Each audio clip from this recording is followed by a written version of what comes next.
knew it was going to be me. Really. You were right. Is it because you didn't want to do it? Yeah. Previously on Darkest Heresy. Component. Episode 57. Rebongo. Trade was underway at Ridge Station, but the expedition were not quite ready to leave Ahmed's excellent apparel yet. Ahmed showed fine wares for sale, bolts and bolts of a fabric of quaint pattern called tweed, a sentient cape, a comfy blanket. Arnold liked the look of the tweed and insisted on having some tribal wear fashioned, a battle dress. Arnold was getting into the swing of this. There were so many things available for sale and seemingly limitless funds at his disposal. It was intoxicating. It was time to approach one of the main traders. They settled on the Peace Makes Plenty, who made their coin through trade in finely selected luxuries. The Peace was a massive, bloated vessel, alien in design, that appeared unarmed and defenceless to cursory scans. And this was suspicious in itself, and spoke of a confidence or an arrogance. Hidden defences must surely lay in wait for those foolish enough to attack. The trade expedition waited and refreshments were brought. Nixius and Alexa were both suspicious, and rightly so. Alexa's universal spectrometer detected the presence of a mild narcotic secreted through the offerings that dulled the senses, and Nixius knew better than to accept anything, even from his allies. The Peace had many things that were of value, and they seemed interested in the ivory and furs that were available. But Quintius struggled to get the best deal. It was as if he didn't know how to barter. But perhaps it was the soporific in his amasec. Perhaps it was that I've lied about having the skill. Nixius and Alexa jumped in, and they seemed to leverage the position better. And in the end, they all came to arrangements in which no party seemed fully satisfied. And perhaps this meant that it was a fair trade. But again, the expedition started to squabble amongst themselves, arguing over the minutiae of the trade. Their voices started to rise, and they spoke over one another. They wasn't listening. Surely they must learn to work together better. Were they not allies, working towards a common goal? Could they not agree upon the rebongo? And in the end, they achieved a primary objective. They acquired advanced medicine to restock their depleted supply. A high-ticket item, very expensive, but surely worth the cost. For did they not face the Butcher King and his plague fleet? Had they not given away the last of their medicine to the refugees in an apparent act of mercy? Any defence against disease was surely crucial here. And Dr. Festus Bucket would be most pleased. But would it be enough? They left several offers on the table. It was best to shop around first and see what the other traders had for sale. Lucius had warned them that funds were tight and that difficult choices would have to be made. They could not afford everything that they wanted. Quintius was looking drained. Dark circles formed under his eyes. It must have been the amasec, laced with the soporific. He looked badly hungover. He had seemed to have lost his patience with the relentless arguing over every little thing.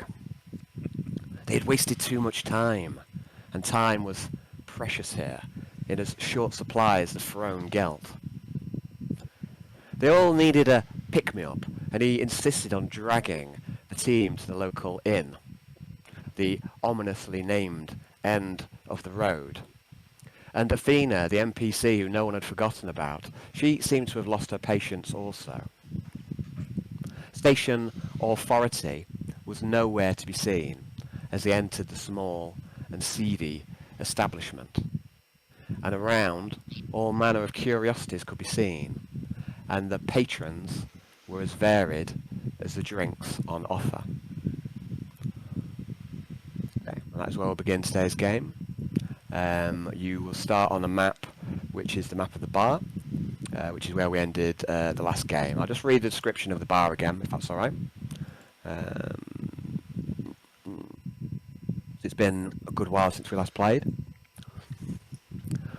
So, nestled within the bowels of Ridge Station, pause for Johnny, far beyond the reach of the God Emperor's light, lies the end of the road. And as you approach the entrance, the neon sign flickers erratically, casting eerie shadows on the pitted bulkhead. The door is a heavy slab of metal adorned with cryptic graffiti, and it slides open with a grating hiss, revealing a cacophony of sounds and sights within. And station authority are nowhere to be seen. Inside, the air is thick with the smell of exotic spices, and the dim lighting casts an ever-shifting palette of colours over the bar's patrons, and they are diverse. Your attention is gripped immediately by the Xenos, and you'll always remember these aliens, for their bestial roars trigger some primal fear response deep within your psyche.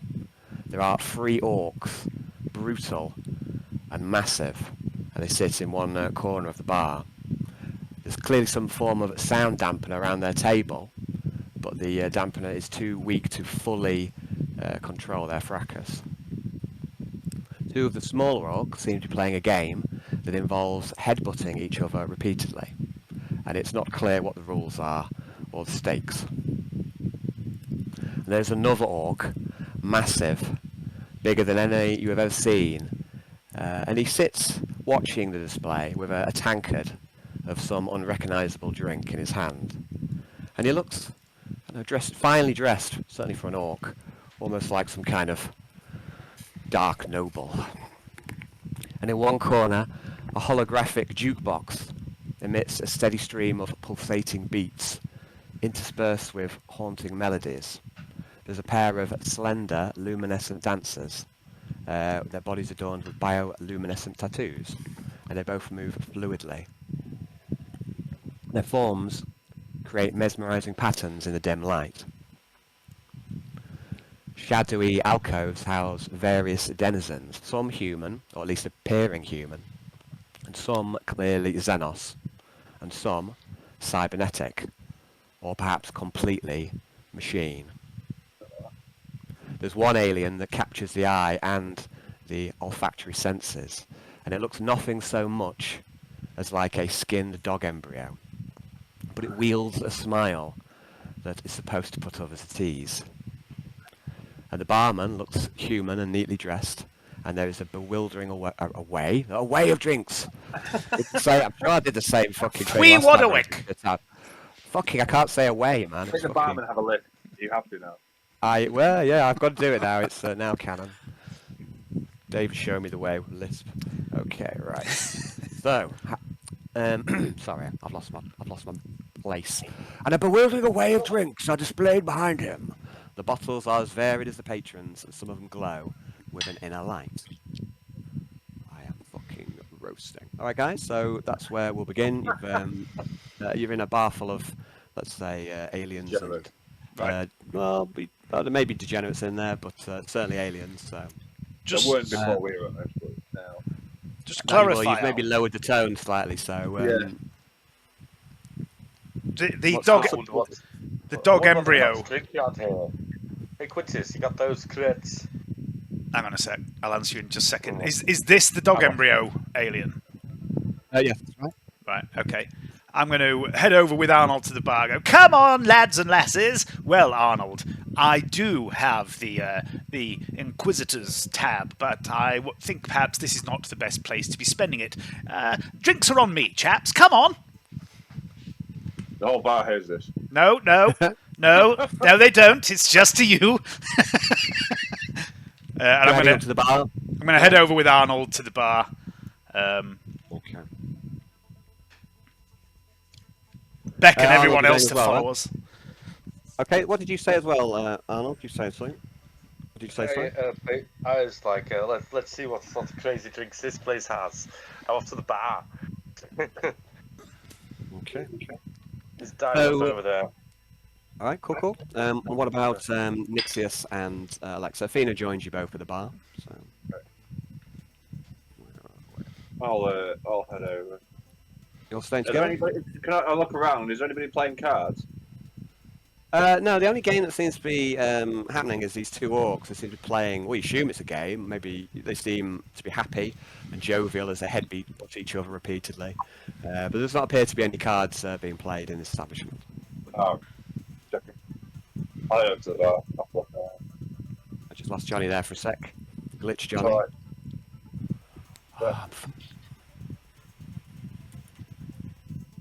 Finest space mead. Space mead, is that what we're after? Space you bees? head up to- That's just me. Let me just see if I can do a list. I've never even actually tried before. I probably can only do a list when I don't mean to. Have you got a key phrase for a lisp, Dave? Yes. Thufferin Thuckatash. Right, perfect. Thanks, Dave. Willie Swadwick. Willie Swadwick. Suffering succotash. Oh God, I don't know. We'll see how it goes, guys. Accents may be slim pickings as it goes. So the barman, he Jonathan Waff.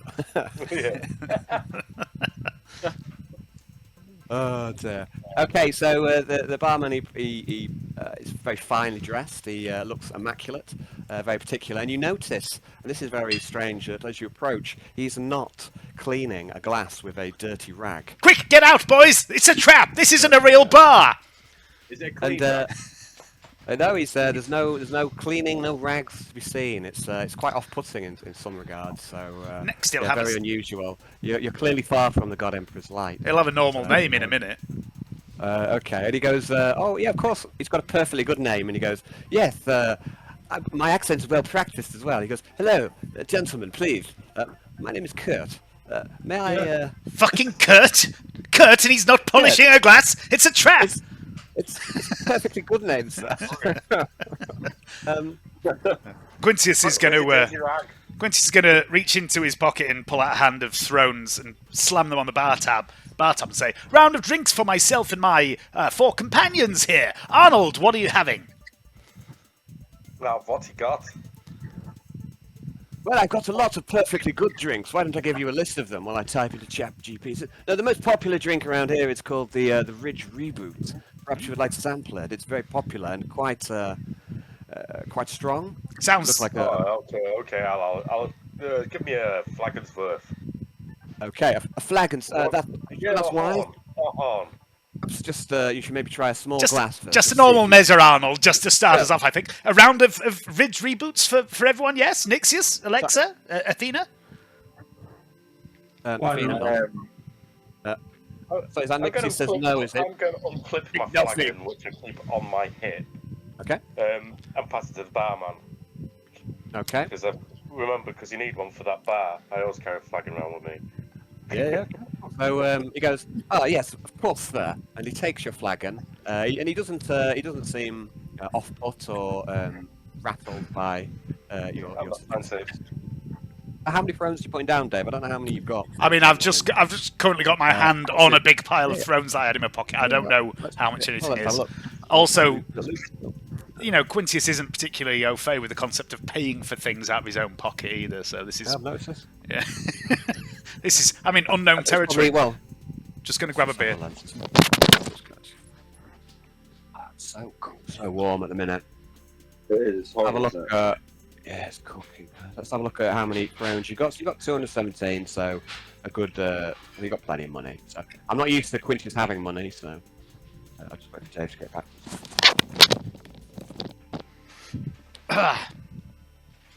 Okay, so you're putting a handful of thrones down, and Kurt heads off, and he's clearly a very skilled mixologist, and he goes along. You notice that the bar behind him is, let's say, it's full of all these different bottles and liquids, but what you also do notice is that the whole setup is very neat, very ordered, very tidied. Every single little bottle seems to be in a correct place. It's all very neat. No evidence of any dust, but it's almost obsessive, let's say, in its neatness and tidiness. And you see every time he performs an operation, as Kurt, making these cocktails, he's very measured in what he does, and he puts everything back almost exactly in its perfect place. And he works quite quickly as he mixes up this kind of, I don't know what you call it. Those like not flagon, what do they call it? Those like little cocktail mixers. A cocktail shaker. Yeah, it's like a big can of something. Yeah, it's one of them big shaker things, and he starts to work, putting together various liquids. And he says to you, he says, "I've seen you, gentlemen, before here. Newly arrived at the station." Yes, my name is. Wait. Hang on, have I given a fake name here? I do actually mean to ask you this because I can't remember. I think you were using your proper name. I think I intended to go by the name. I Oh, planned to go by the name of Quinn Ortigas. That was the name I was going to go by. That's right. I had forgotten. I couldn't remember whether you'd tweaked your name slightly or you'd done something. So I didn't mean to ask you that because I hadn't written it down. So Quinn Ortigas, yeah. Yep. And So did you say you're Wolf today? he's Wolf. Yeah, that's always my alias. Yep. Isn't it? Wolf. I don't remember what anyone else's was. Nixius, did you have an alias? I can't remember. No, I don't think so. Okay, and Alexa? I don't think so. No? Okay. Lady R. Lady R, yes. We've got to stick with Lady R. Yes, my name is Ortigas. I recently arrived here aboard the Malevolence. This is my companion, Wolf. Lady R, I'm not sure how many A's there are in that. Nixius, and this is my lovely wife, Athena. Okay, and Kurt, as he goes through the introductions, he makes eye contact. He gives a little nod to each of the people in turn. He seems very polite, very well measured in his approach, and he rustles up these cocktails, and he pours a larger measure in your flagon, but he doesn't fill your flagon. And the kind of appearance of the drink, it's very colourful. Seems to have two kind of liquids that are not fully mixing, that are kind of separated, let's say, but it's kind of a bright, almost like a bright red and a bright yellow. So it's almost quite almost fluorescent in its appearance. Okay. So you've each got a measure of his cocktail and a double measure for Arnold in his flagon, but it doesn't fill your flagon. Okay. I'm going to turn to my companions, hand out the drinks, hold them aloft, and go to the Malevolence and a successful trade expedition. Okay. So are you joining Quintus? Yes, skulls, skulls, Arnold. Yes. Skulls. Oh, so skull. Get in trouble. Little sample. But it sounds like when you just start finishing off a cup of something with a straw, it's gonna make that sound. Wow. And she samples it. And she's Oh, you're going to do. I'll say, you're going to do a sample. Okay, so can we? So Alexa uses her universal spectrometer that that was definitely agreed upon before the campaign. Right? I'm just going to clink glasses with assume Arnold will, and anyone else that holds their drink out to my toast, and then just going to chuck the drink back. Cool. So can we have a Rock you on. Cool. So guys, can I have a few rolls here for what's happening? So Alexa, when she runs a scan, I'd like a tech use test, please. And this one will just be a straight test. Anyone who's drinking, it'll be a cruise test. But it's a strong cocktail, so your first test will be on -20 rather than +20 rather than +30. Okay. Apart from Arnold, who's got double dose, and his will be up +10.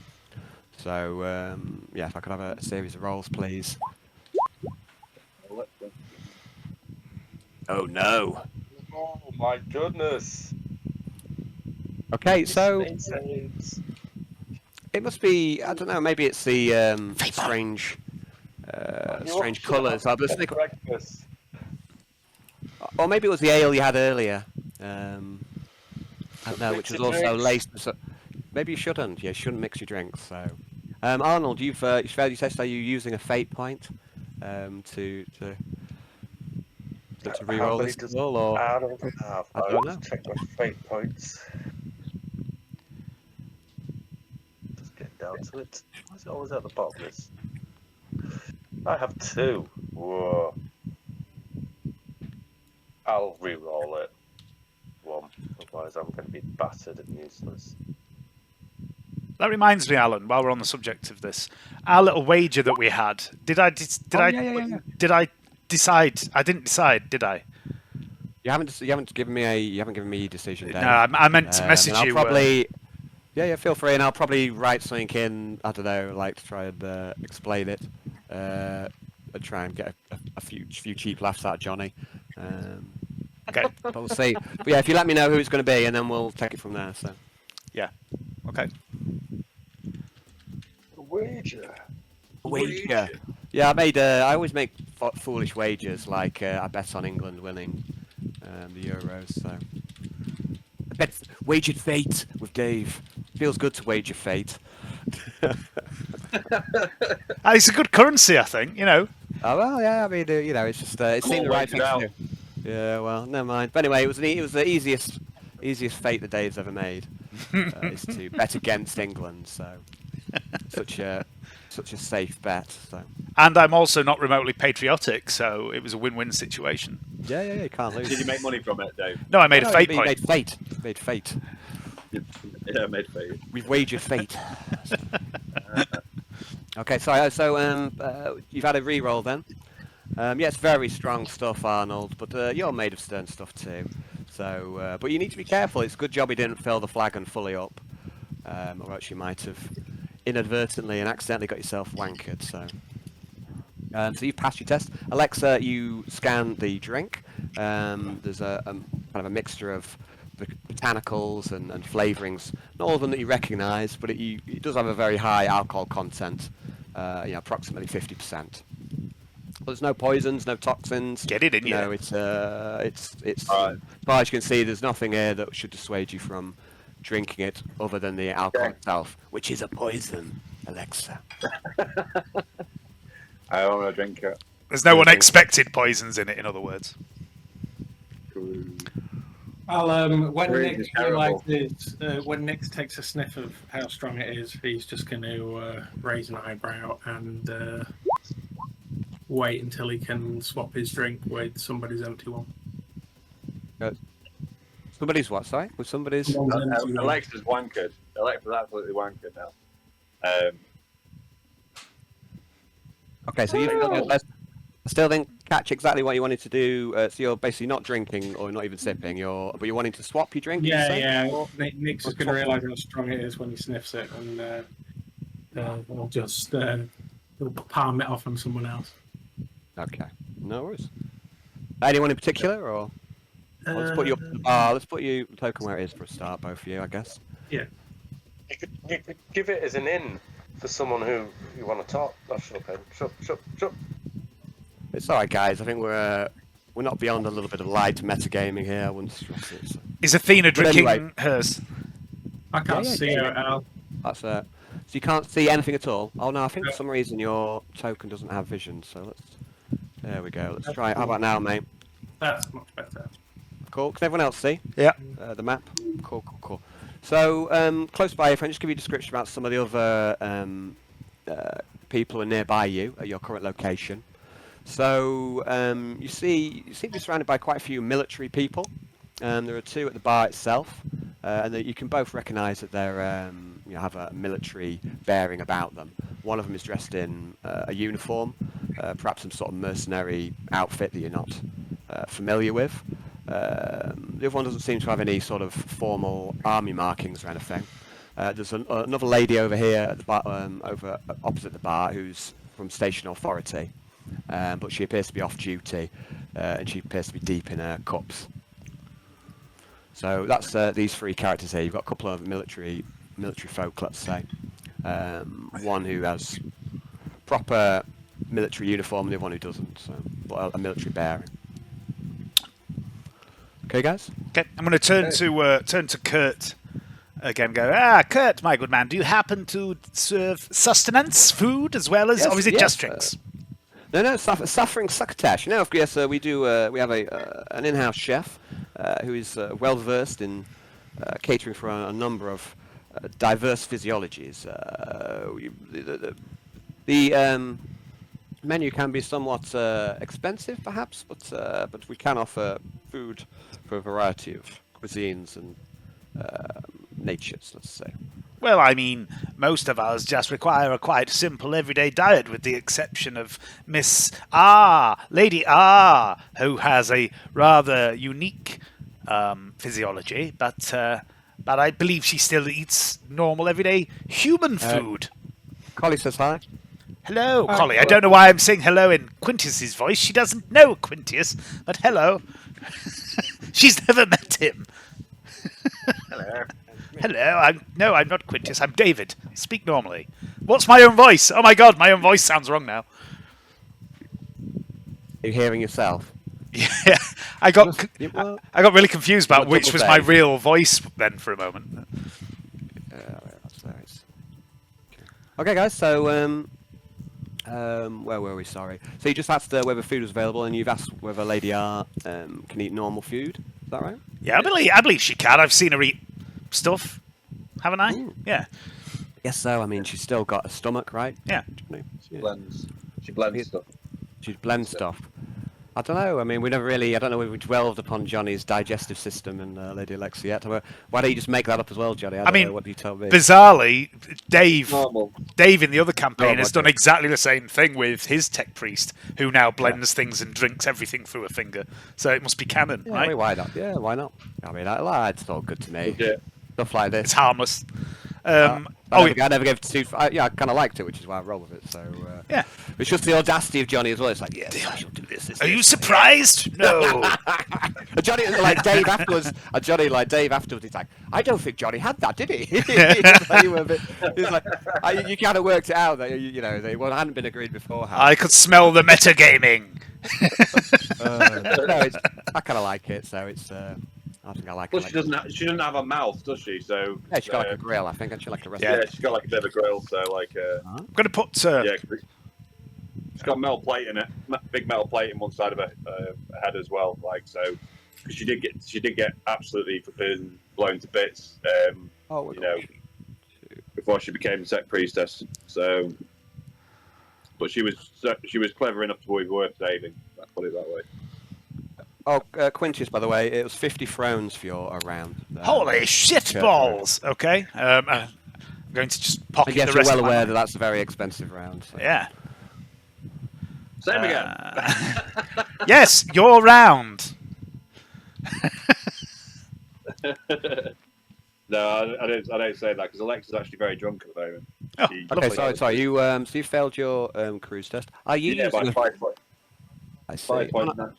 Yeah. Okay. You would have been at +20, but you still failed it comfortably. So, okay.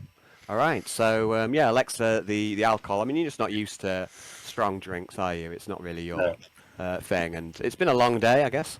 So, you nearly killed by mother. So, yeah, it's just gone straight to you. This strong cocktail. So. She sort of is a bit drunk now. Yeah. So. All right. Alexa, I'm not sure if I've ever seen Alexa drunk.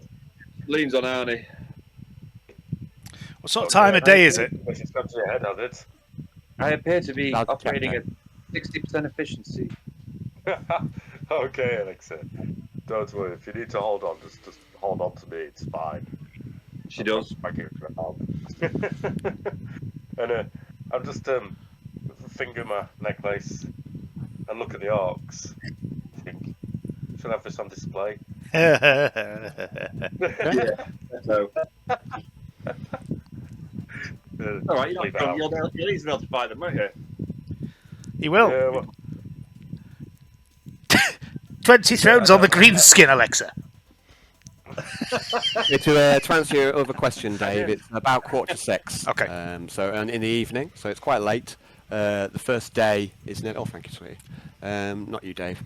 Damn it! But yeah, so it's nearly over the first day that you've arrived at Ridge Station. Has it only been a day here? Yeah. Ridge Station feels like longer. So, yeah. Anyway, guys, so yeah, it's about about 5:45, Dave, to answer your question. Okay. Have I noticed Nixius is not drinking his drink? We'll make an awareness test, I guess. Okay.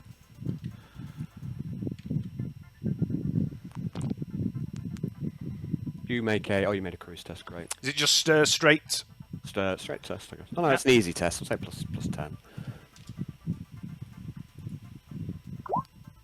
Boom. Nice. Yeah, it's very clear. I mean, you're very good at watching people, Quintius, and yeah, it's clear that Nixius is not interested in drinking, and he's. I don't know what exactly you're trying to do. You said you're trying to fob it off on someone else, Nixius. Do you want to be a bit more specific? What you mean by that? Do you mean someone within the group, or just leaving it on the bar, or trying to find a random? Oh, a patron. Oh, sorry, guys. Just give us a sec. Alexa's going to Just hold on one sec, guys. Hold on a sec.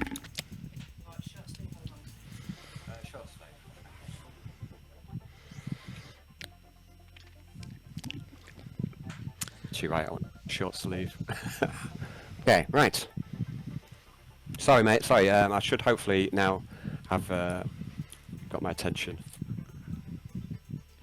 What you trying to do, or what you saying? Yeah, Alexa's going to hold out a hand for the other drink. The other drink. Yeah.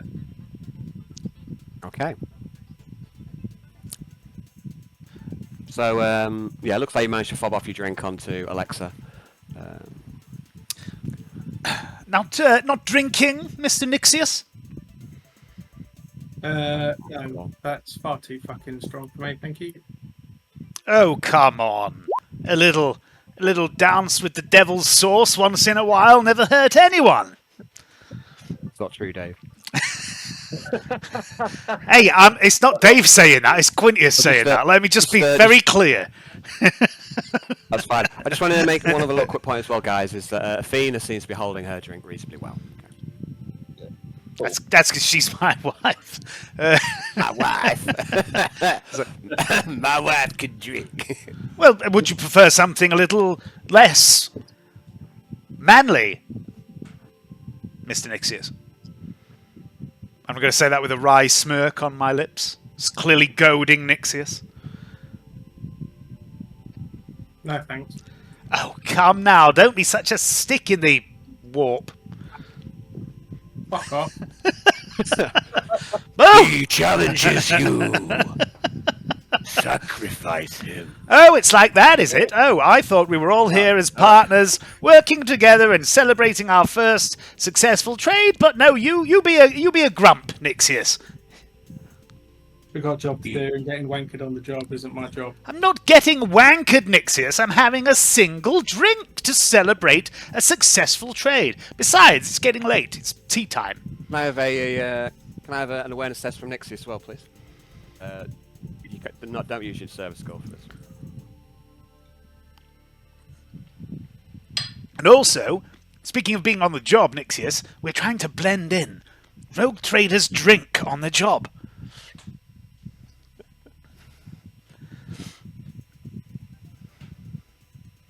Trust me, I've met a few.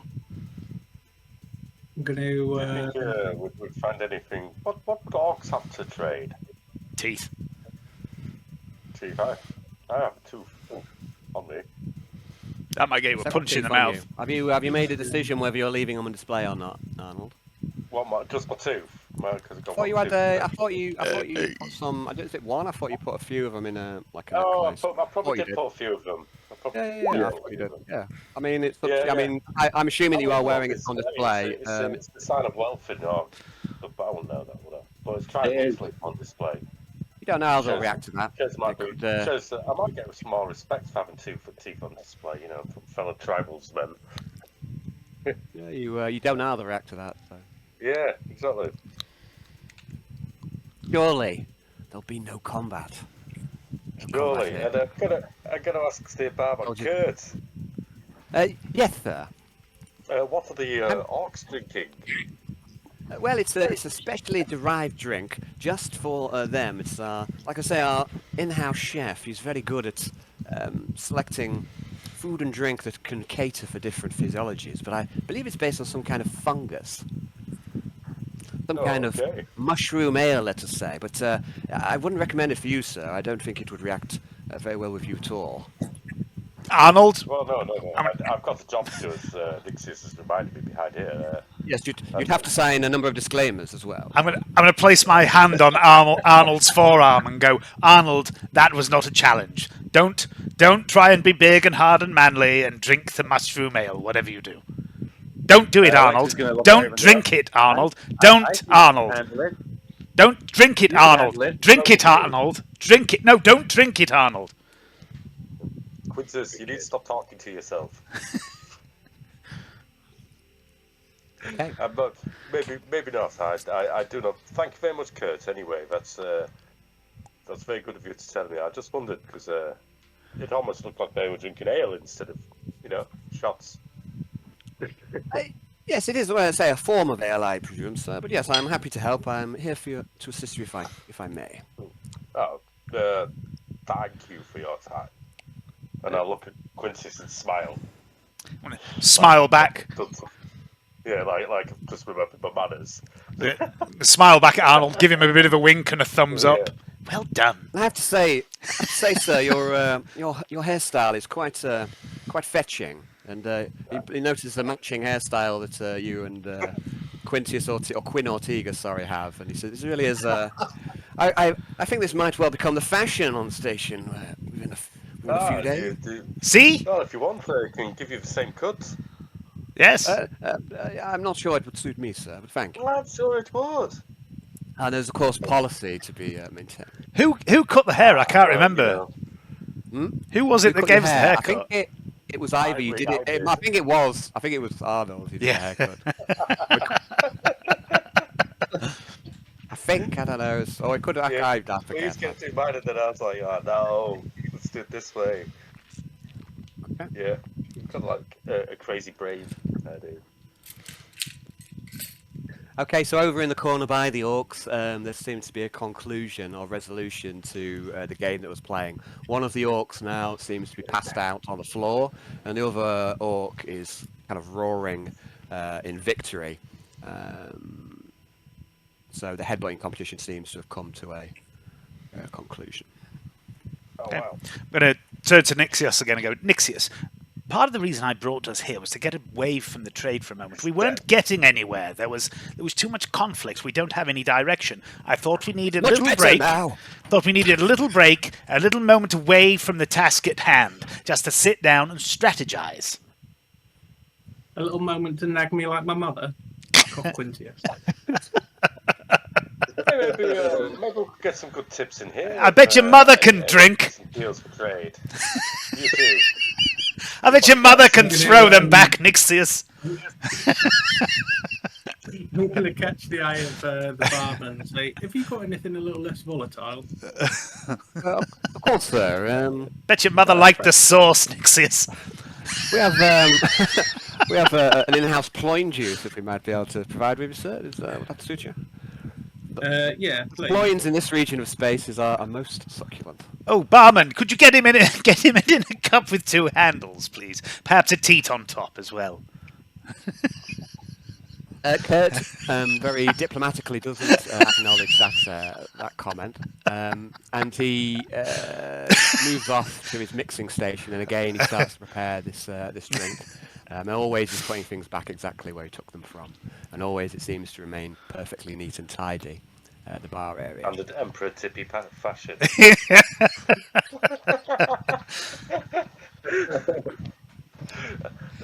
Standard Emperor Tippy cup. The weird thing is that I'm literally at this moment I'm reliving a conversation I had with my granddad the other day, who's in a home for dementia, who has to drink out of a cup just like that. He was like, I feel like a baby. This is ridiculous. And then he poured orange juice all over himself. Bless him. Oh, no. I was like, Granddad, that's why. And he was like, it's a good point. Yeah, I guess so. Hold on a sec. James, I just hope you realise I'm not mocking you. I am mocking Nixius. Just to clarify. Nix is staying frosty. I think Quintus, has got a bit of an issue with Nixius because I think Nixius is quite straight, isn't he? He's quite a straight-laced character. So Quintus is he takes a bit of umbrage with that. He likes people with a little bit of a wild side.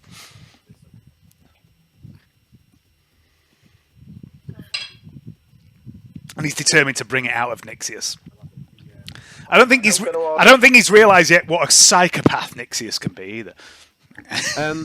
Hayden, you do know you've left your drinking horn and tankard here, sir. I don't know if you. Ah, brilliant.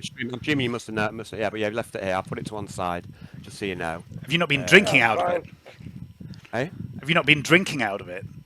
No, I wouldn't do that to mate Hayden. I mean, if someone leaves a drinking horn in your house, that means you've got permission to drink out of it. I'll tell you what exactly would happen is I would do that. I would inadvertently break it, and then I would feel guilty because I'm a fucking clod. And then you'd have to buy him. I'd have to buy him a fucking horn thing, which probably would, the whole scenario is just easy, just to put it out of my. You'd have to buy him a bigger, better drinking horn. You can use it if you want. See, even Hayden agrees. You want to feel like a Viking. Well, I'm gonna need more. I'm gonna need more than a fucking horn. I mean, you've been going to the gym, haven't you? Start feeling manly, mate. So right, okay, that's not gonna touch the sign, Nathan. Put a check shirt on. Or lumberjack, yeah. Pull your sleeves up. Open your collar, 3 buttons down. That does make a big Then difference, break actually. some wood in your garden. You break some wood in your garden, and after finish breaking that wood, have yourself a beer. Out of the horn. Some man points. Yeah, then you get some man points. I think the problem is, mate, is when I undo my lumberjack shirt to 3 buttons down, I reveal I've got no chest hair whatsoever, and then I start to lose some man. I start to lose some man points. So, You can put a pad on there or something like that. or maybe just like super glue a piece of rug or something on there. Yeah. Shave your pubes and stick them to your chest. Oh, stop distracting me! I'll stop distracting you. No, you're right. I like distractions, mate. And plus it was technically Nicole who distracted me this time. Yeah. So Okay, I was going to ask you if I could order the orcs 2 drinks and take them over for the orcs. Kurt goes. Yes, of course, sir. However, these drinks are made to order, and they are quite expensive, sir. I'll buy them. I'll buy them some because I'm going to ask them what they've got to trade. Very good, Why sir. not? So yes, there'll be. We need a way in. Very good, sir. Yes, so there are 100 thrones for each tankard. I believe. Well, there looks to only be 2 of them drinking at the moment, but perhaps all 3 of them would want to drink. I'll just take 2. That guy's on the floor's a loser. Okay. Losers don't get drinks. Losers don't get tankards of fungus ale. So winners in this ship. It's 200 thrones then? Are you paying yourself or how is this? 200 thrones? Oh, that reminds me, yeah, 200 thrones for the tankard. Also, I say the ploin juice, I kind of got stuck on that bit. That would be 10 thrones. I'll just say, sorry sir, I seem to have misplaced my wallet, so it doesn't matter. I've 66. I've got Nixius's ploin juice. Okay, so and that's 10 thrones, please. And Arnold seems to have quailed at the 200 throne price tag on. Because it's extortionate. What happened to the 5th? What happened to the 5th drink? Oh, Alexa drank it, didn't she? Alexa, well, I don't know if she's drunk it yet. She has it. Are you drinking the? Yeah, I'll do it. But plus, actually, it'd just be a straight test now. Actually, -10 for being drunk, and it's your second test. So it's a straight test this time. Yeah. She's gonna need recapping. I need more. Okay, so and can I have everyone else making an awareness test to basically see at +10, see if you clock in that X-Ray is getting mortal. How many what, mate? How many rerolls do we have? You mean fate points or? You've I don't know, mate. tied it to daily now instead of every session, haven't you? So. No, that's only the thing, isn't it? Yeah, I mean, Yeah. That's kind of for the play by text to stop you from. If I have like say 3 minutes in one day, get your fate points back in a day. But just for the normal sessions, just regenerate your fate. Yeah. I'd rather do it that way. To be honest, I've not considered that, mate. But yeah, it's just to stop you, because let's say if you have lots of mini sessions in one day, I don't know where you. Not even sure if that's the right move or not. It's something I've decided on. I think it is. I think it kind of works. I think it kind of works. So, a lot of it's kind of made up on the fly, as I'm sure you're aware. So, but I think it works rather than spamming fate points throughout the day. I just kind of prefer, being more selective. I really enjoyed my last mini session. Did you? Cool. I'm glad you enjoyed it, mate. And so once this day is over on the ship, then we can move on to day 2 with a play by text. I think we're pretty much done with day 1. So, Alan, where's the myself a beer. where's the list of ships and things? Where does that live? I can't find it. Okay, well, I'm not sure necessarily whether I put it on the handouts. So I'll put you. There's definitely a map. What's going on here? Oh no, you're joking. That can't be right. You're joking. What's happening here? What's that? Right, I'm just going to try a restart now, just on... so at the minute I've moved over onto Edge, because I was having trouble with Discord, but looking on this Roll20, all my maps they haven't been updated, so none of them are in any folders. I know what that is. That's just that you're not in the beta mode. Beta mode. Yeah, okay. they changed it to it's now a beta thing. So if you go to the cog setting, the cog thing at the far right of your what's it, and there's personalization and display. Look for beta features and toggle that on.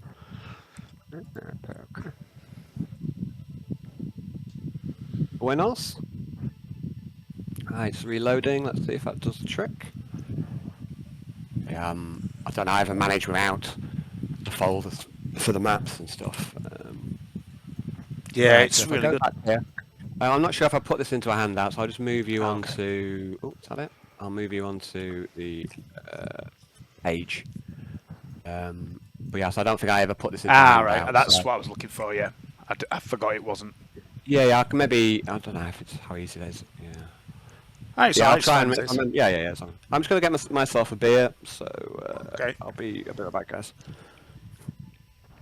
Right, what I'm pushing to do now is basically use this sitting in a bar. I'm not saying that's the only reason we're in a bar, but I'm using this sitting in a bar to get us all on the same page. We've got the medical supplies nailed, right? We need to find varied food for King Cook, weapons for the ships, and components for the Fear Factory. So, Hammer 81. Weaponry, machinery, and food. I think we should go there next. That ticks all 3 boxes, potentially. I know we found a place that was selling components before that Alexa's been pushing for, but if this place also has machinery, it might be cheaper. That's true. I say my 2 cents, we go there, we see if we can get some weapons for the interceptors, we get some food for King Cook, we get components if there is any, if they're cheaper. If they're not cheaper, we go buy the components that the Ridge Station place was selling. What do you reckon? Yeah, sounds like a plan. What was that, James? So what? Sorry. No, if we go to Hammer 81 next, because we've got 4 objectives. We've got to do trade, right? That's our thing. There's 4 trade objectives we have to accomplish. Medical supplies, which we've done. Then we need food for King Cook, weapons for Flight Lieutenant Ash, and components for Alexa's Fear Factory. We know there's a place that sells components. But this Hammer 81 sells weapons, machinery, and food. They're the 3 things we need. So let's go there. If we can get some weapons for the interceptors, let's get some. If we can get some food for King Cook, let's get some.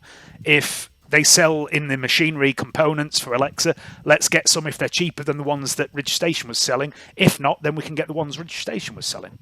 And then we've done all our trade objectives, and then we can actually think about what we want to buy to trade later on.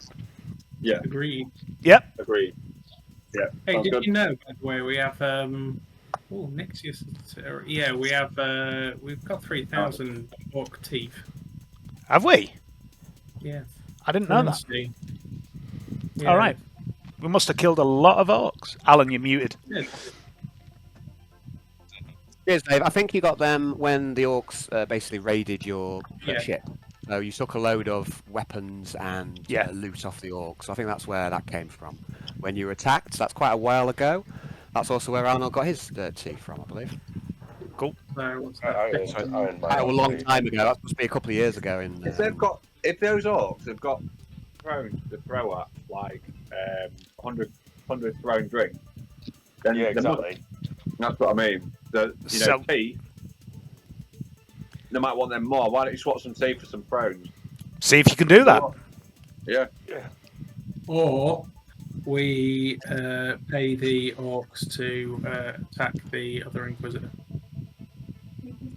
and his marines. I ain't got enough teeth, but I've got necklace. Yeah. No, No, we've got 3,000 teeth. Which is worth 3,000 teeth, that's fucking a lot of orcs. How much you need to find out what teeth are worth to them. That's Yeah. the thing. Yes. Each tooth is worth 50 throne gel. Oh, wow. That's quite a lot of thrones then.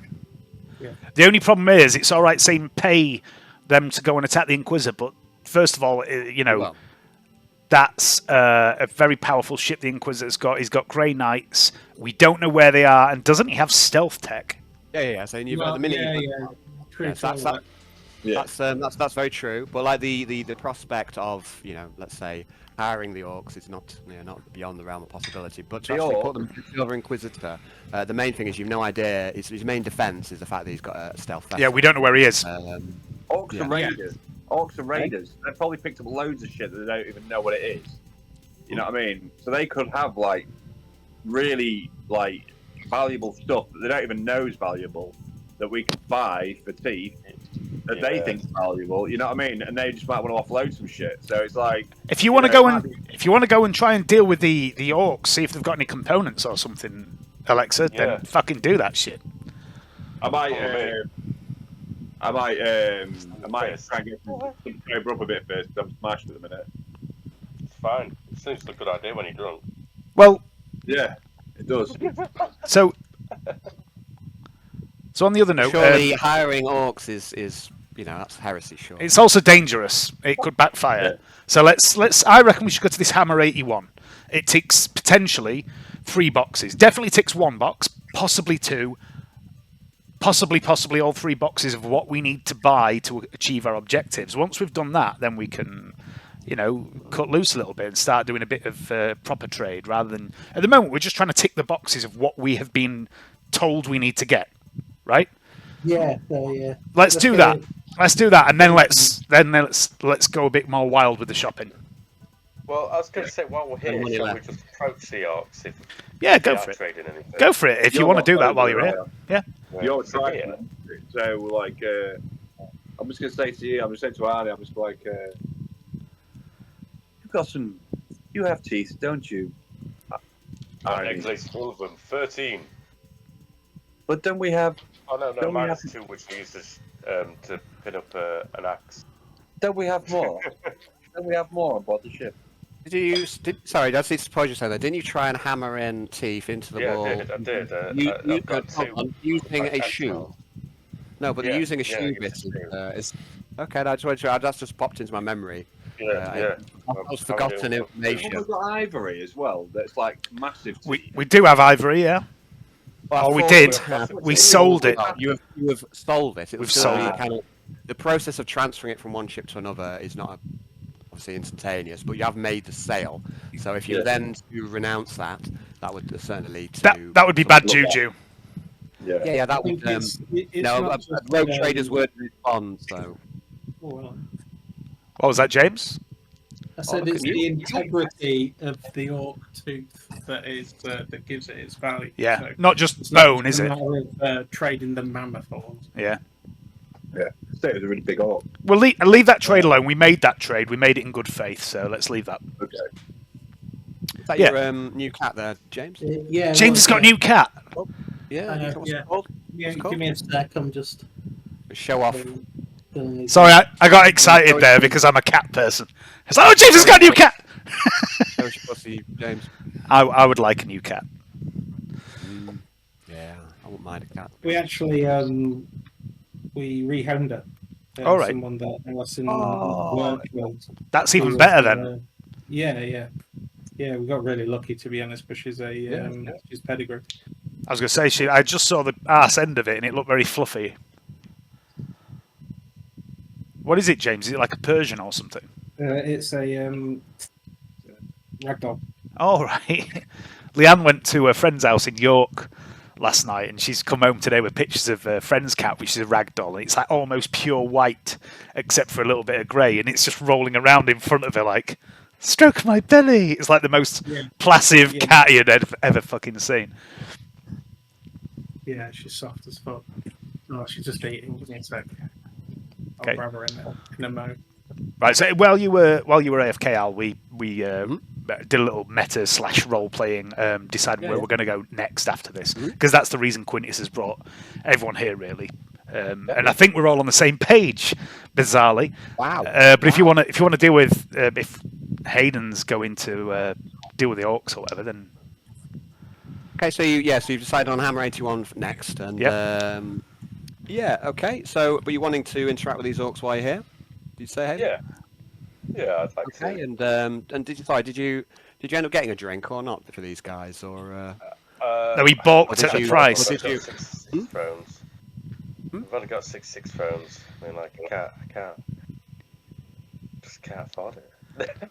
Yeah, I'll see what if I actually Can't afford it. Okay. Can't afford it.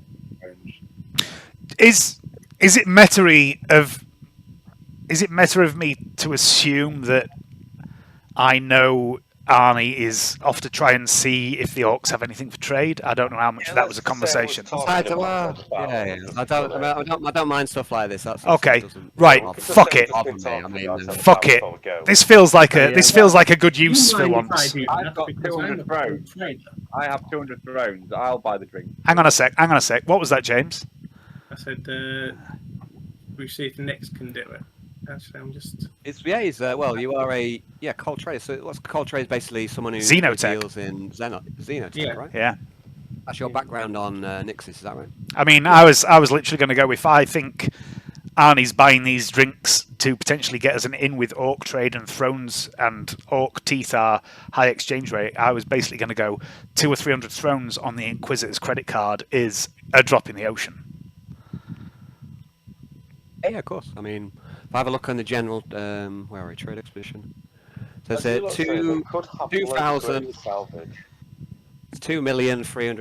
2,316,000 thrones. Oh no, 880. So yes, 2,316,880 thrones still left Fuck it. in credit. I Yeah, mean- so you're gonna put them on the Inquisitors tab, yeah? 300 thrones off the Inquisitor's tab is fuck all, right? Agreed, guys? Yeah, of course. I know I keep saying that, but I literally mean it this time. Don't buy one for the failure on the floor. He does not deserve it. Okay, all right. I'll turn to the barman and pull out Daddy's credit card, put it on the bar, and say, Okay. 2 of those special drinks for the green chaps. Arnie, I believe you are up.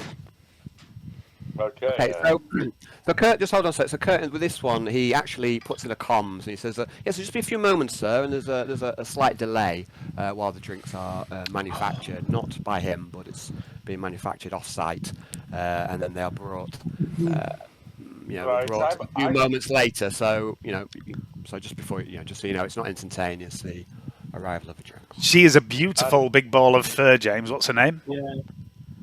Elizabeth. It was Sorry? called Penny. Oh, Elizabeth. Elizabeth. Solid cat name. Darcy, so she's Elizabeth Bennett. I'll have to tell Leanne that. She'll love that. Bennett. Bennett! Oh, Bennett. Bennett! Mr. Darcy! Bennett. There's a crossover you didn't know was going to happen.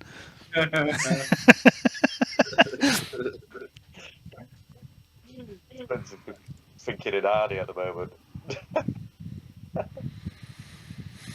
Okay, so the tankers of Fungus Ale, they arrive shortly after. But there is a delay as they're prepared off-site. and you now have 2 foaming tankards of this slightly strange-looking green and funky-smelling ale. And there's a small part of you that wants to knock them both back, Arnold. You're not going to lie. So. Yeah, you're right. All right, I will take it and say, well, I'm going to see if I can establish some sort of trade with your greenskins over there. Okay, I'm going to watch Arnie the whole time. I'm not going to get involved, but I'm going to keep an eye on him the whole time this is happening. Yeah, cool. Okay, so I just want to. So what's going to happen now? So who's going across the orcs? Is it just Arnold? Did Nixius? Did you say you were going across as well? Well, is Arnie going to the? Are all 3 of them together, or is one off on his own? Yeah, if you can see on the map, I don't know if you can see, but they're in the bottom left corner. So all 3 of them have like a corner around a large table, and they're protected by a sound dampener. One of them is actually on the floor, so they're very close, all 3 of them. But one of them is actually appears to be knocked out, and is lying, face down on the floor currently. Okay, Al, before you start this, have I got line of sight to Arnie at the bar? Let's have a look where you are. So where you are currently sat, no. There's a kind of a dividing wall. This bit here, yeah. Yeah. So you would need to find. Okay. I mean, you could just hang out. You could just loiter. There are tables pretty much everywhere, so you can maybe just loiter at this side of it. All around here, I think. Who are these 2 here? Who are these 2 people? You don't know. They appear to be human. Male or female? Fairly roughly, Joe. So one of them is female. One of them is male. They appear a bit dishevelled, but they appear human in appearance. Okay, I'm going to just take... I don't have a drink, do I? Not currently. I think you drunk your last drink. Oh, by the way, guys, that's some awareness tests. Brownie and Quintus, you both notice that Alexa is absolutely smashed at this point. Okay. That she, for whatever reason, has gone against her normal nature, is knocking back cocktails, and obviously has not got the stomach for it. So. Okay. I'm going to say to Athena, really quick, I'm going to say, Athena, keep an eye on Lady R for a while, will you? And then I'm going to turn to the barman and say, an ale, something quick and cheap. I'm feeling like living on the low side of life. And he goes, cheap. Aha, yes, of course. We have some more economic offerings. And again, he goes back to his mixing station, and he brings back an ale. And he goes, that would be a 1 for it. So. Okay, I'm going to take that. And I'm going to walk over to these 2 dishevelled people. I'm not going to drink any of it, but I'm going to spill about half of it on myself. Okay, no worries. So you're going to move over that way. So I just want to work out everyone else is. So Arnold is planning on approaching. Quintus, you're moving over to here to get perhaps a better line of sight. Athena is kind of staying with Lady R and keeping an eye on her. Are you staying by the bar, Alexa? Are you? What's the Yeah, she's so you're going to sat down, popping up more. Yeah, so Athena will stay with you and just keep an eye on you.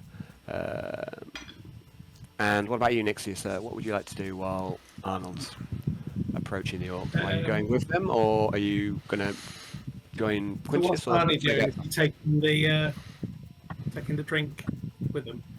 Well, talk with yourselves. What's your plan, mate? You plan to walk over with the drinks, right? Is that your plan? Flagons, and I've just walked over, so, to offer them both a drink and see if I can set up any sort of trade with them.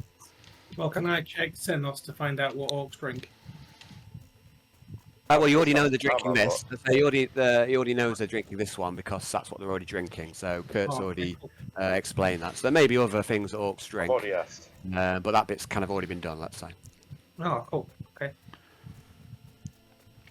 I asked the barman what we drank. He charged me extortionate amount for this. I think he might be having my hind leg up, but I don't know about it. It's pricey, isn't it? I mean, you haven't paid for it anyway. The Daddy Lucy says. Right. You're a captive audience here, as far as you can see. So, Al, all I'm going to do, I'm going to go over to these 2. I don't want to role play it out. I'm just going to pretend to be a bit drunk and a bit of a simpleton, maybe, and just be chatting to them like, oh, look at you 2 lovely people. Oh, you remind me of my cousin. Just talking shit at them, basically, just as an excuse to sit with them. Probably annoying them a bit, but I'm just doing it so I can get line of sight on Arnie. Yeah, no worries. So ask for a testimony. I just want to check about Nixius. Let's come back to Nixius for a sec. So what did you decide what you're going to do? So what's your plan, Arnold? My plan is to I'll go sort of back in like again. drink and communicate with the orcs. If I do something properly or they want something, they might want some sort of like manly test of strength. You don't know. These are orcs. But my point is like I want to ask them if we've got anything we can buy. How hard down his head? So that's what I'm asking the orcs. But I've bought my base. See if they'll accommodate me first. But I've got my teeth on display. I have, so they can see I've got a bit of worth to me. Yeah. Pardon me. Cool. So you decided your plan of attack. Can I tell what kind of orcs they are? Let's have a look. Let's see what. Well, let's see. Okay. Well, let's see. Have you got any Xenos raid lore skills on Nixius? Let's have a little Yeah, look. You've got a. Sorry. I've got Forbidden Law Xenos. Fantastic. That sounds perfect then. So I want you. Let's give it a set. Let me have a little look. So. Flitters or Xenos, so intelligence. So I'd like you to make a Forbidden Law Xenos.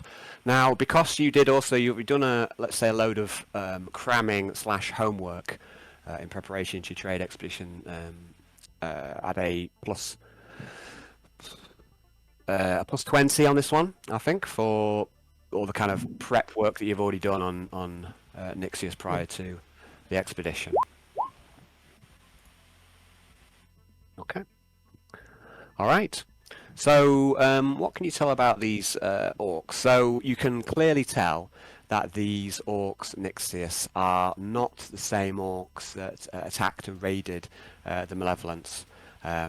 Is it just a month ago? And razed the capital city on the Swamp World Orpheus 4. They're not the same types who, they're obviously from a different clan or group. Now, you think that you can deduce the most from the markings and what have you, and some of the information that you've gleaned from the Malevolence's cogitators, that these orcs are most likely from a region of space in the Coronis Expanse called the 100 Teeth. 100 teeth.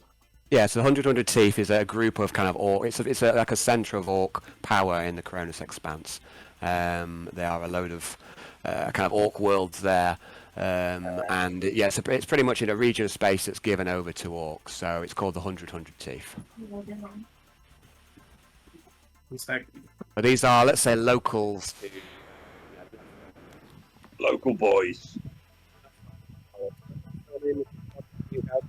Called the round scintilla. What's that called? I can't remember what it's called now.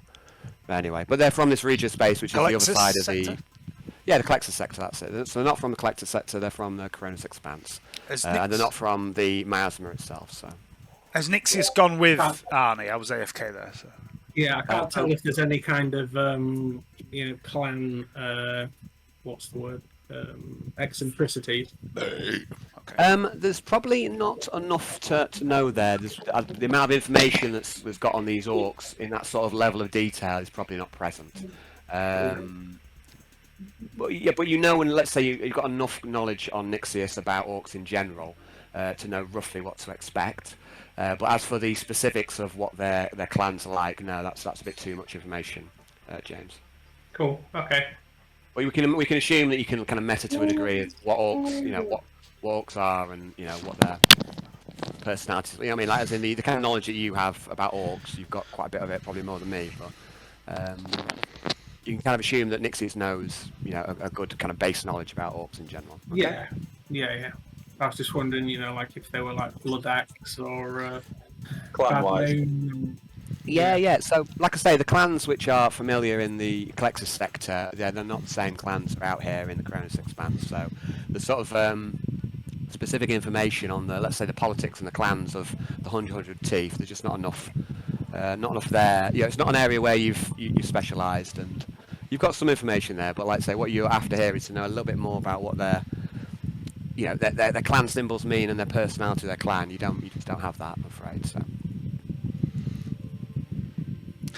All right. I mean, what you can deduce, well, I say one thing you can deduce, is the fact that they're here at all means that, if anything, they might be more similar. Of all the clans, I suppose, in the Collector sector would be, I guess, the Blood Axes. They're the ones who deal with, humans. So the fact that they're willing to kind of be here and be remotely civil tells you something in itself. So you can deduce that much in Nixius, that they are obviously Is not Nixius xenophobic orcs, that's the same. Nixius is a cold trader, right, from the Colexis sector. That's Yeah. correct. Can I give you a little bit of lore that I think Nixius might know? Yeah. Sure, feel free, mate. Right, so in the northernmost part of the Colexis sector, there is a region called the Severin Dynasty, or the Severin Dynasty, Severin Dynasty, and it is a collection of worlds that were all under like the local rule of a certain lord and his allies, and they tried to break away from the Imperium. And they, as a result, created a rebellion on the northernmost fringe of Colexis sector, which is known as the Severin Front, which might have come up in other games. And it's a war for a sedition war between the Imperium and this Severin Front. Also, the reason that started was that there was a massive orc invasion of that region of space, and the Imperium weren't particularly fast in responding to it. So the worlds there had to fend for themselves, and that's why they fell out with the Imperium. They got pissed off. They decided they were going to break away because the Imperium didn't help them. But they, as a result of that, formed a weird alliance with some of the orcs, who were basically orc freebooters, who were willing to turn on their own kind. So the Severin Front is like this Severin Dynasty, this breakaway faction of the Imperium and the orcs, a three-way war, and some of the orcs have sided with the Severin Dynasty. So there are like large groups of orcs that live in the Colexis sector that are willing to deal with humans and also expand further away. And I can't remember the names of the factions, but that might be relevant. I don't know. Yeah. Well, so that's a bit of lore that I've not come across in my perusings, Dave. So no, I guess a few other things you could perhaps deduce, James, is that I guess these are kind of, let's say, freebooters, like you say, that Dave's talking about freebooters and people who are, in fact, mercenary orcs. There's a sort of kind of showiness, or what's the word I'm looking for? Flamboyance is the word I'm looking for, about especially the big orc, in how he's dressed. Like I say, he almost looks like a dark noble, let us say. And he seems to be wearing a tricorn hat that's very showy, and he's very well dressed and very showy in how he appears. So I might even have a portrait of this guy. Let's see. Oh. Do I have a portrait of him?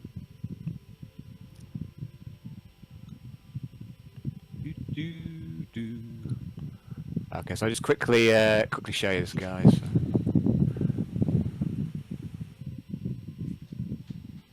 There you go. Can you see that guy? Nice.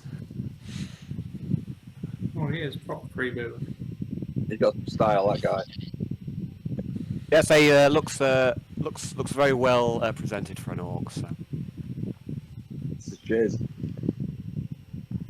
he's definitely, let's say, money focused in some regards. So because he's obviously spent a lot of money in his appearance and his outfits and his apparel. So there's definitely showiness to these guys that you didn't see. The orcs that invaded the Malevolence were very crude and bestial, and these guys are nothing really like that. So.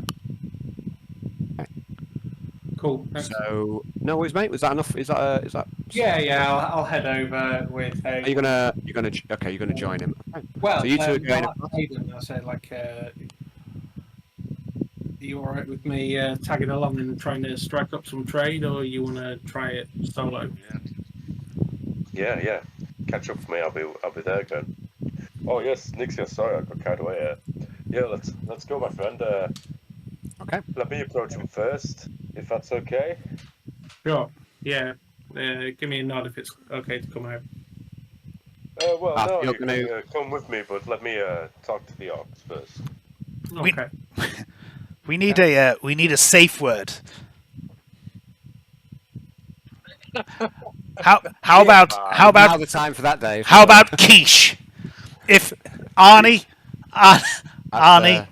Wolf, Ramsey. and Nixius, if things look bad and you need us to come and try and get you out of this, what might be a potentially awkward situation, say the word quiche and keep your comms open so I can listen in.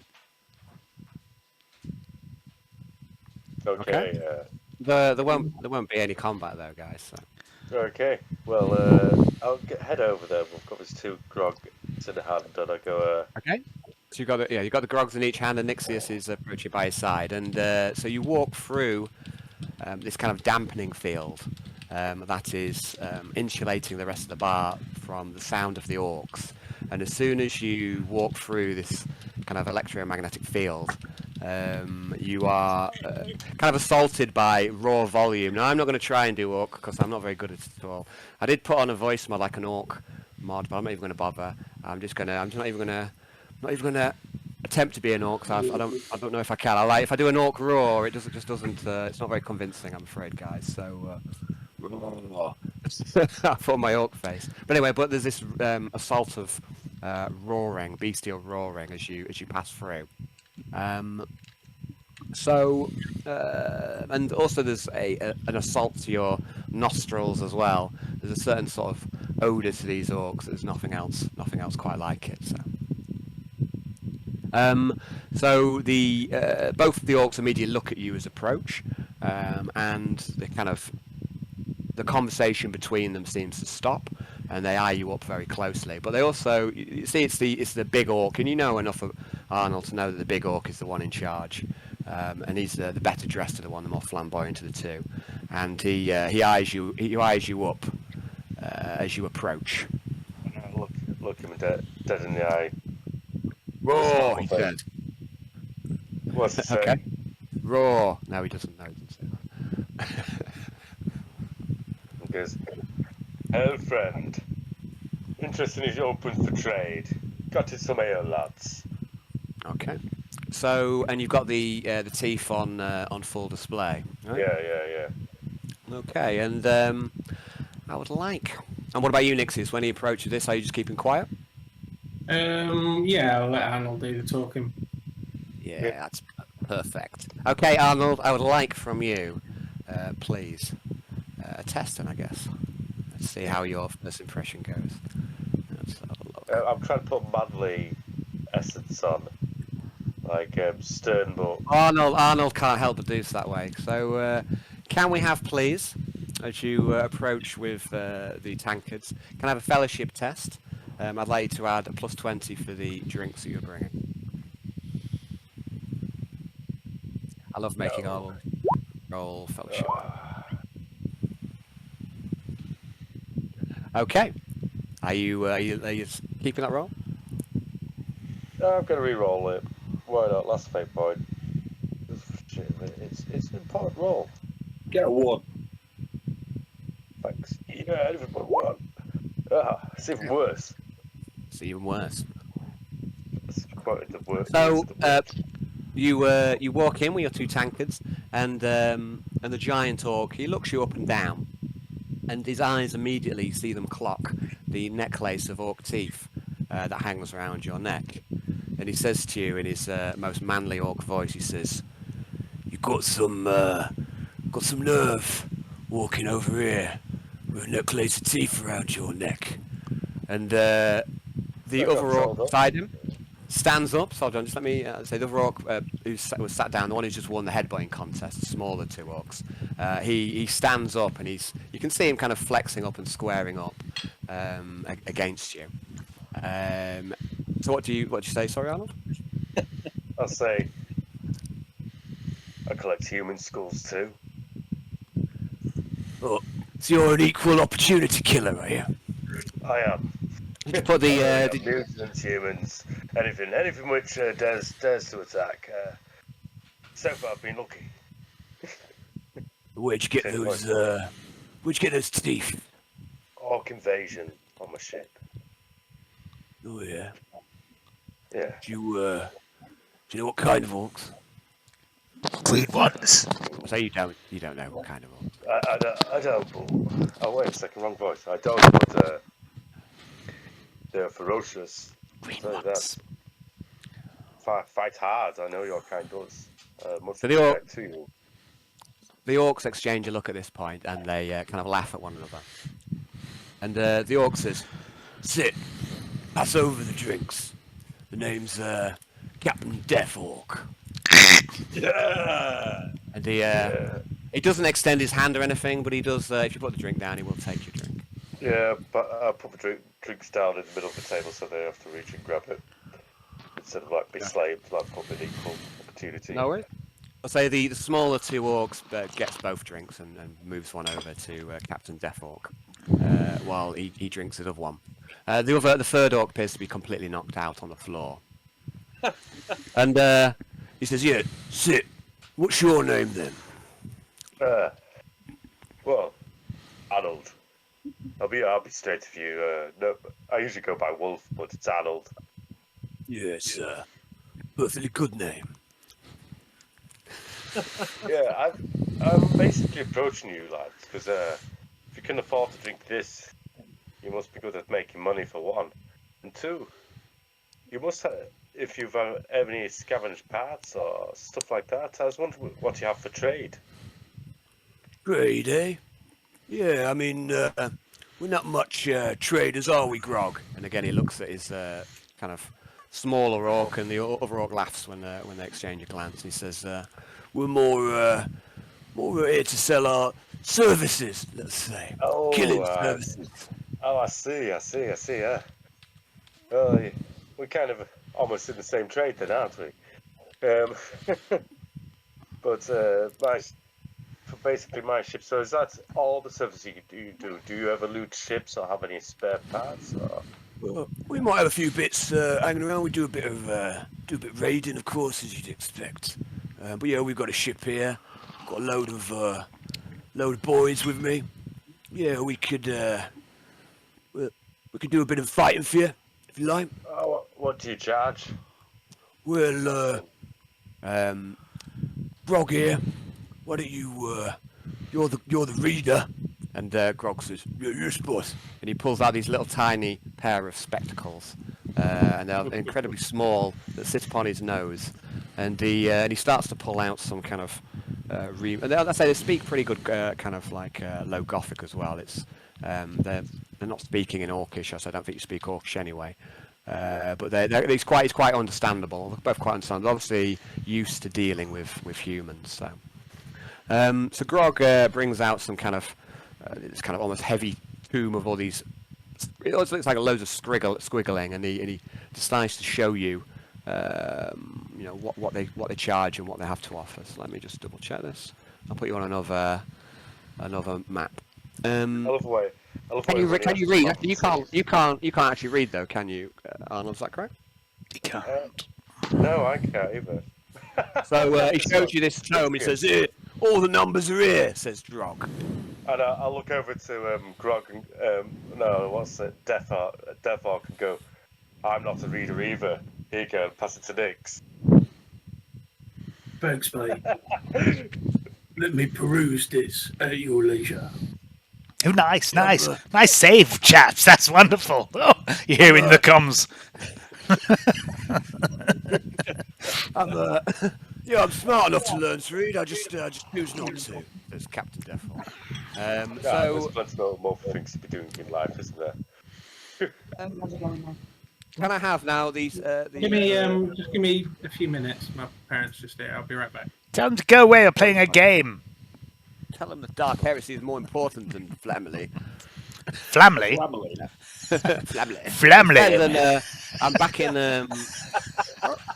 All right, guys. I can't speak. That's why I choose to do a role where it involves a lot of speaking. You're very good at it, so you can't do it. A form of self-flagellation. So I thoroughly enjoy it. I especially enjoy saying words wrong and then having you mock me mercilessly. It's the way to it's like a double entendre that I hadn't considered. The way to deal with humiliation, Alan, is to humiliate oneself. Oh, okay, I see. I do like self-deprecation and all that. Yeah, that's fantastic. Yeah. I mean, I'm well versed in that. Really enjoy passing it over to Nix. I don't read either. do the words. Nix. So you have built a little bond there with Captain Deathfort. There was a kind of bit of shared thing where you get these other kind of minions to read for you. So I just I'm going to wait for Nixus. So what I'm going to do, guys, what I want is Nixus to make a because it's actually quite a difficult reading bit of work Okay. here, in the sense that it's like loads of orcs kind of scribbling. and Is stuff. it- I'm is actually it gonna ask Pigeon him- Gothic? Yeah, well, it's kind of The it's quote written. is, Alan, I don't read, I lead. Yeah. In the barbarian way. I don't That's need. it. Awesome. Yeah, while that's happening, I'd like to just go back over to Quintius. Okay. While we wait back for James to return. So, Quintius, you go and you're spending a bit of time with these random Get denizens. drink. Okay. I'd like you to make a blather roll as you come over here and you basically try and kind of butter your way in and That's start chatting shit, you said? Exactly what I was going for, a blather roll. I knew Please, that would be please. 100 XP well spent one day. One day. Straight? Yeah, straight roll. So you move over, Oh! drink all over you. Oh, it's perfect. It's perfect. And yeah, they seem, for whatever reason, so Quintus seem very welcoming. Very, as you walk over, they seem very welcoming to you. You kind of come over there and you see chatting a lot of shit, you saying. Yeah. Just to try and get yourself a position with them. I'm pretending to be that random drunk guy in a pub that comes and just ingratiates himself into your group and sits with you. But the whole time I'm doing it, I'm keeping an eye on Arnie and Nixius.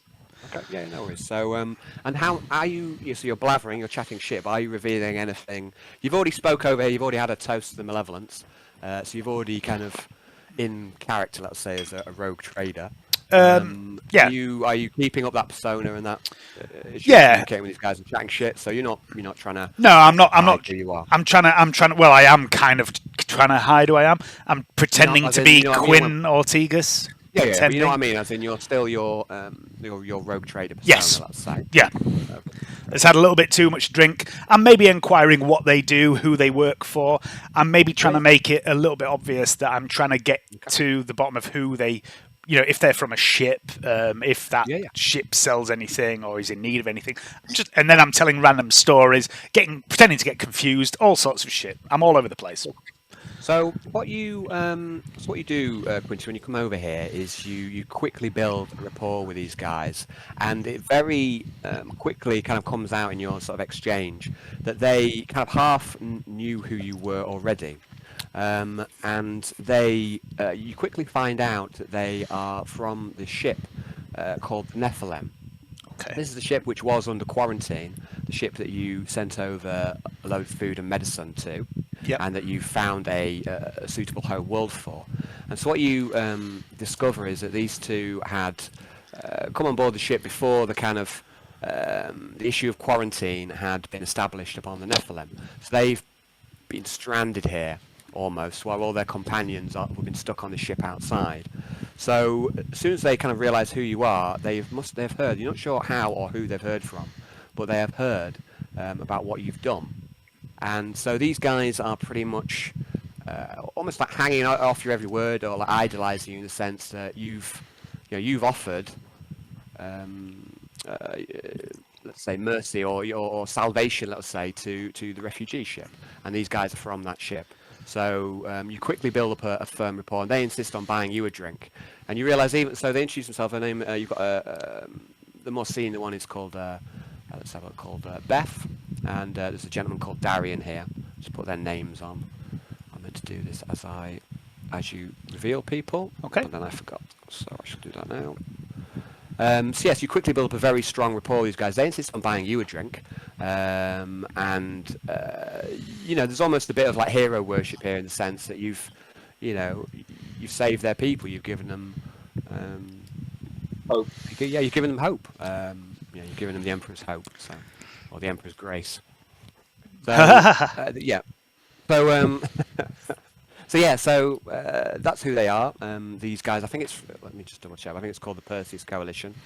It's a kind of a space nation nearby that you're not overly familiar with, but you are aware they've just been crushed by an expanse of the Butcher King, who's been pushing, out the boundaries of his domain, and so this human society has fallen to the Plague Fleet, and they've been fleeing. They've been fleeing them ever since. So. I'll just double check what the name of the place is. Okay. I might get a little bit distracted by the hero worship that they lavish upon me. It might draw my attention a little from Arnie and Nixius, because I do have a little bit of a hero complex going on. Well, I mean, it's I suppose in some senses you've done some good. You know, it's probably the first bit of actual good you've done in the whole campaign. No. I rescued Kara. That's where it began. Yeah, no. You've actually done quite. I take that back. You've done quite a few good things. You also rescued Melissa, and then fucked her off. So. But rescuing Kara was where the arc of Quintius thinking he's a hero came from. I see. I rescued a cat monkey. Well, that reminds me that I've completely forgot. You've actually still got the cat. Oh shit! Yeah. On your shoulder, haven't you? I forgot all about that, but that's so well reminded, Dave. I occasionally, all the time, I'm constantly giving a squeak and a little scritch to Kara. Yeah, but she's. I think she's probably wrapped around your neck almost, probably like dozing asleep, and she's almost like hanging off you. So it's almost like a fashion accessory at the moment. Yeah. This cat monkey. Okay. All part of the rogue trader's appeal. So that's what's happening. So you do get you say you blather, but you quickly befriend these people and have you have them pretty much hanging off your every word, and rightly so, because you have saved 20,000 of their fellows, right? So yeah. But you quickly realise that they've been quarantined here. So they've been tested, but they've been in a sense separated from their ship, and they've been waiting here trying to find other people to help. But you've already helped them, so they've been stranded here, whilst their fellows have gone off to New Eden. Okay. Are you still waiting for James to return? Hello.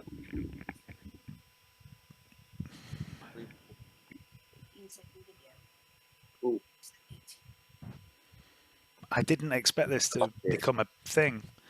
It was just a cover for me to watch Arnie, and now it's become a thing.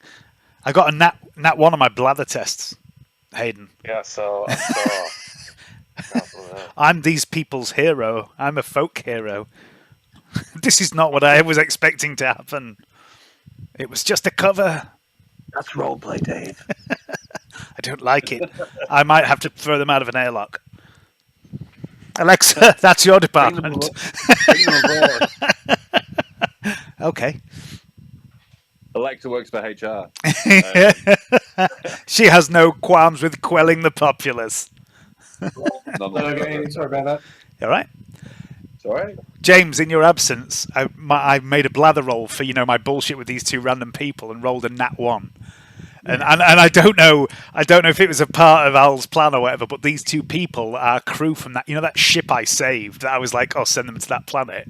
Yeah. These two people are crew from that ship that didn't get back on board in time, and they've heard of me, and they're like hero worshipping me. Nice.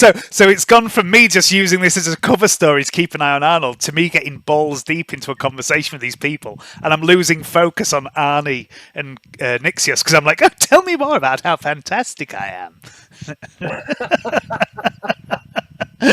Staying on point then. I don't know whether to try and bring them aboard the Malevolence or not, just for a laugh. Do it. You can have them as lackeys. I know, that's what I was thinking, yeah. Like, because I always picture that Quintius had an entourage back home, a load of hangers-on that used to follow him around, and I'm trying to build that up again. Sorry, guys, can I just have a minute, guys? Sure. I've got some duty to attend to. No worries. They might be useful, you never know. I'm gonna try and find out what they're good at. That's my next... They might be rich. They might be skilled. We do need skilled crew members. Yeah, skilled, and they might be rich. Yeah, I'm going to see what they're capable of, and maybe invite them aboard the Malevolence. Do it. I think they'd be happy to join you. And there is a big difference between... Sorry? I was just saying earlier, I enjoyed my get out of jail free card when he asked me about my teeth, and I went, well, I collect human skulls too. That could have gone either way, though, really, couldn't it? Yeah. It worked well. So, Sorry? I'm not on mute. I can tell when I'm on mute. He's not on mute now. He was on mute. He's not now. I'm not on mute now, Collie. He's not on mute, Collie! Collie wanted to show some Lego that she's built. So I'll Oh, put a little which video one's this? into... It better be good, Collie! Hey? It better be good, Lego!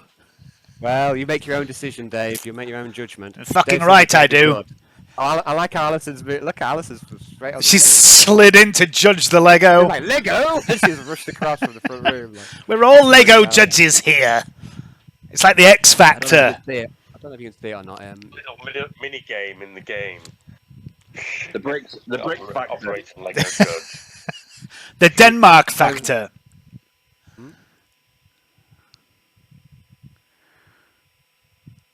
Where's the Lego? No, I think it's in process. Alan promised Lego. There'll be different speeds as well as to how some people can look at a video quickly. Where is it? I don't Like see it. Johnny might take about 25 minutes. I can't see it, Alan. Where's this Lego? Even though I put it in the group chat, so I don't know if it's. Oh, that's why I can't see it. I put it in Hang the on, Dark Alan's- Secrets group chat, not in Discord. Alan's not in Discord. Oh, in the Facebook. in Facebook Messenger. Oh no, it's not come through for me yet. Oh no, let me just double check. Leanne's here No, to it doesn't judge seem as well. to. Everyone judged the Lego. Oh no, just not working. Hold on a second. I've got everyone really keen and excited, but it's not actually happening yet, Carl. You promised me Lego, Alan. I promised you. I wouldn't let you down, would I? Where's the fucking Lego, Alan? There's sending. There we go. Still sending. Fuck you, sending. Where's the There we go, Lego, deliver. Alan? There's Ah, your fucking Lego, Dave. let me see the Lego, Alan. All right. So demanding. I know. Well, you started I- this. Push the goblet know, in. in I didn't theory, read all that. And Collie actually started it. Oh! You've caused Johnny to crash now. You've broken my game, Collie. That was amazing. Was that some sort of like? Was that like the Lego Harry Potter equivalent of one of those machines at Cleethorpes where you put two peas in the top and they come out the bottom? I don't know enough about Harry Potter to know what it is. Realised, but no, you also know it's like a 2p machine at Cleethorpes that you. That's cool. Leanne, Well done. Alison and James. It's cool. We approve. They approve. The approval is gained. We've placated Dave for now. So. I guess so. I think that's what's happening. So.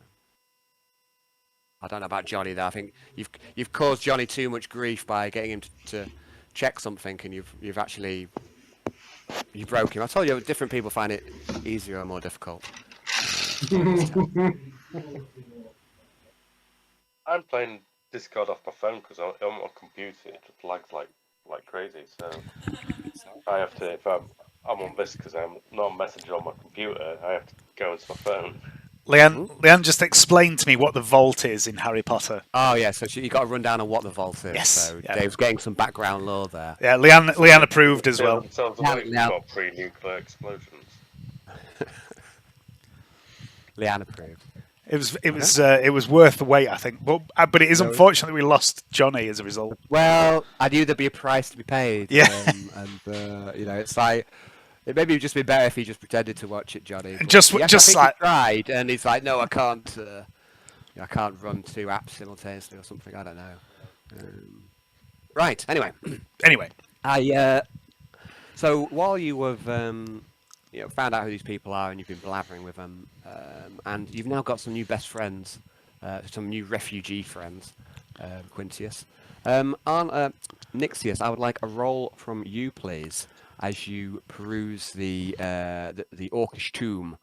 Even though it is technically in low Gothic, it's actually, I suppose, a bit of a challenge to read it because of the nature of Orc writing, let us say.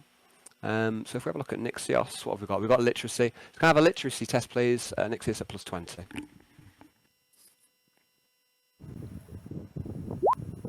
Welcome back, Johnny. Hello. Yeah, my phone was Hello. about to die. So. No I'll have worries, to mate. re-roll that out. Getting some No worries. unusually high rolls today.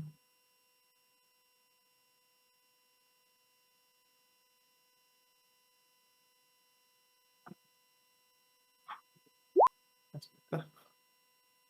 So yeah, you seem to be having a bit of a hard time with it. And Grog, for a second, he says, "Do you want these, Umi?" And he offers the very small reading glasses that he has to you for a moment. Do you accept the reading glasses of grog or reject them? No need grog, thanks. My eyes is okay. Okay. But yeah, it takes you a little bit of a time as you. Oh, did you get your fate point back, or is it a 9 you need? Or I think it's a 9 technically. It's Yeah. a 9 or a 10 if you're from only war, but it's a straight 9 for them. Okay. So it takes you a little bit of time, Nixius, to kind of get your head around it, but it doesn't take you too long before you have worked out what these orcs are offering, what services they have. And they have a kind of a list here of their, let's say, assets and their costs. Their cost is 100 grand up front and 50 grand per week. Salary. Would Rates you to look at retain. that? That looks like 3,000 D4. And so they have, a couple of mobs of boys. They've obviously got a ship. So here's the kind of the assets that the face smashers have. So you've got Captain Deathhawk at the top. You've got Nobby. Nobby is the kind of leader of below captain. He's not present currently. So you've got a couple of mobs, a big gun, some trucks, some commandos, Mech Boy, Weird Boy, and Runtherder. So you've got a freebooter ship and not quite army, but like a raiding force, which is up for hire. So it takes you a little while, but you get there in the end. And so this is what is available for you to hire if you so choose. And Captain Deathhawk, he looks at you and he goes, "Yeah, we're very good value. You get a lot of killy for your money." Sounds perfect. You could do a lot worse than us. So this recruitment cost is that in human thrones then? Yeah, I mean we're very flexible in terms of payment. I mean we like anything that's of value, let's say. But yeah, I mean most people deal in throne or throne equivalent or silver bits or.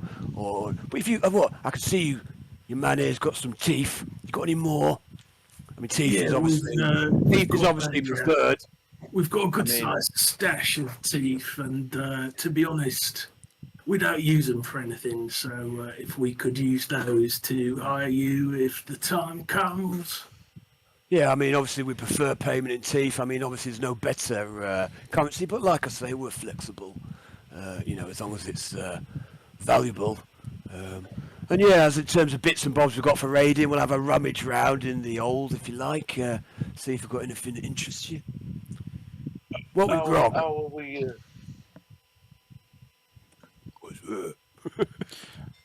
So how will we contact you, or how will you contact us if you got something worth having? Yeah, well, we're modern orcs. We've got comms, haven't we? And John goes, "Yeah, comms." And he pulls out this device that he puts into his ear, and it's the size of the comm bead is quite, let's say, disproportionately sized. It's like the size of a small laptop almost. He sticks it into his ear.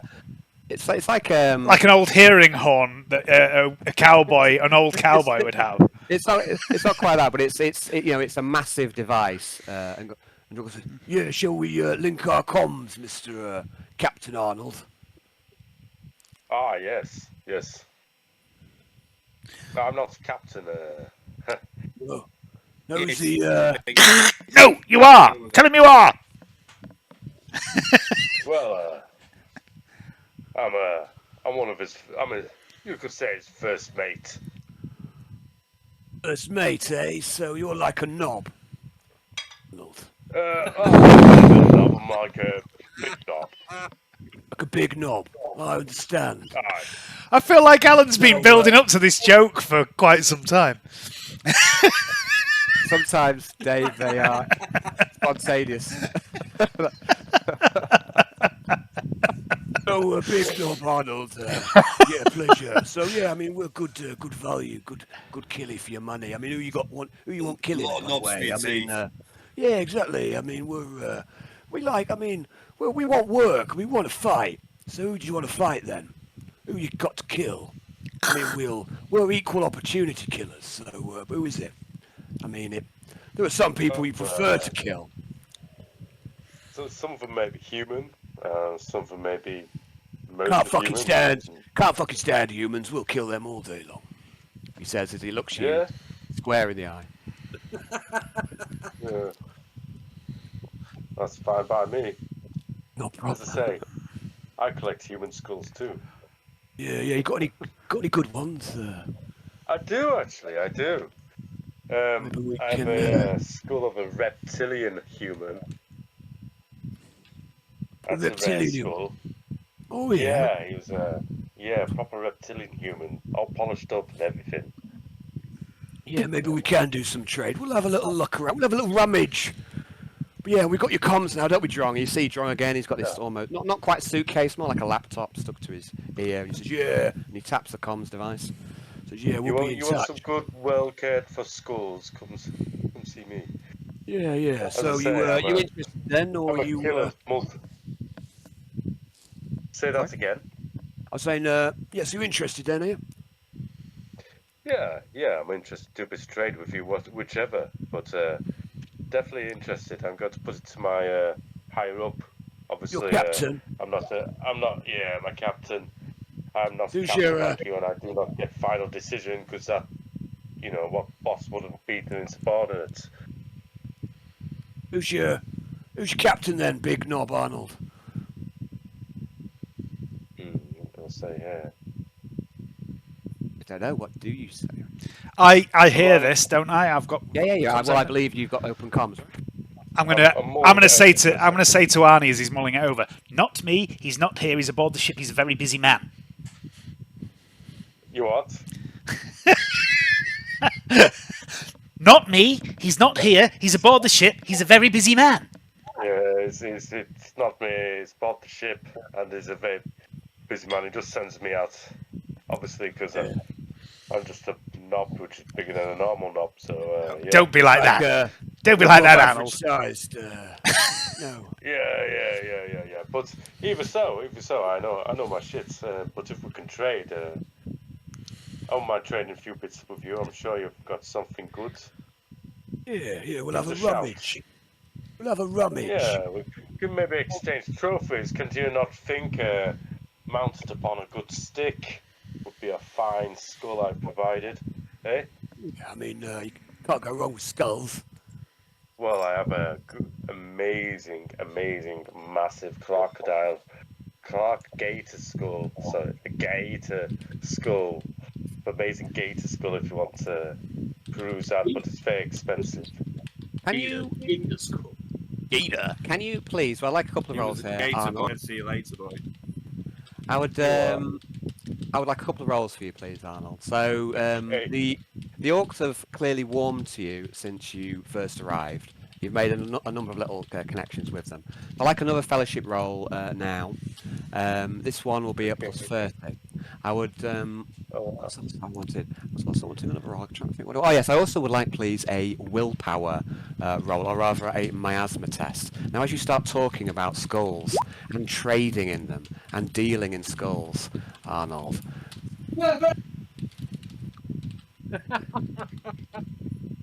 Fellowship. I can't. Add what? I'll add nothing. No, I can't. Okay, so yeah, willpower test. Well, I don't know. Have you any modifiers for miasma test? Let's have a look at Arnold's character sheet. He's got. Let's have a look. He's tainted. He gets plus 10. So. Oh, he's on 19 corruption points as well. How convenient! And no fate points left. Okay. Skulls, Arnold. Skulls. You're talking about trading in them. You're talking about taking them. And this orc seems to share your passion in killing and death. And it seems interested, and there's a fire in both your eyes as you start to talk about the trading of your trophies. And you start to talk about, I suppose the size of the champions that you felled. This giant gator, this reptilian creature, and the orc as well. You've made another common bond with him, but the talk of skulls and the talk of blood starts to take its toll upon you.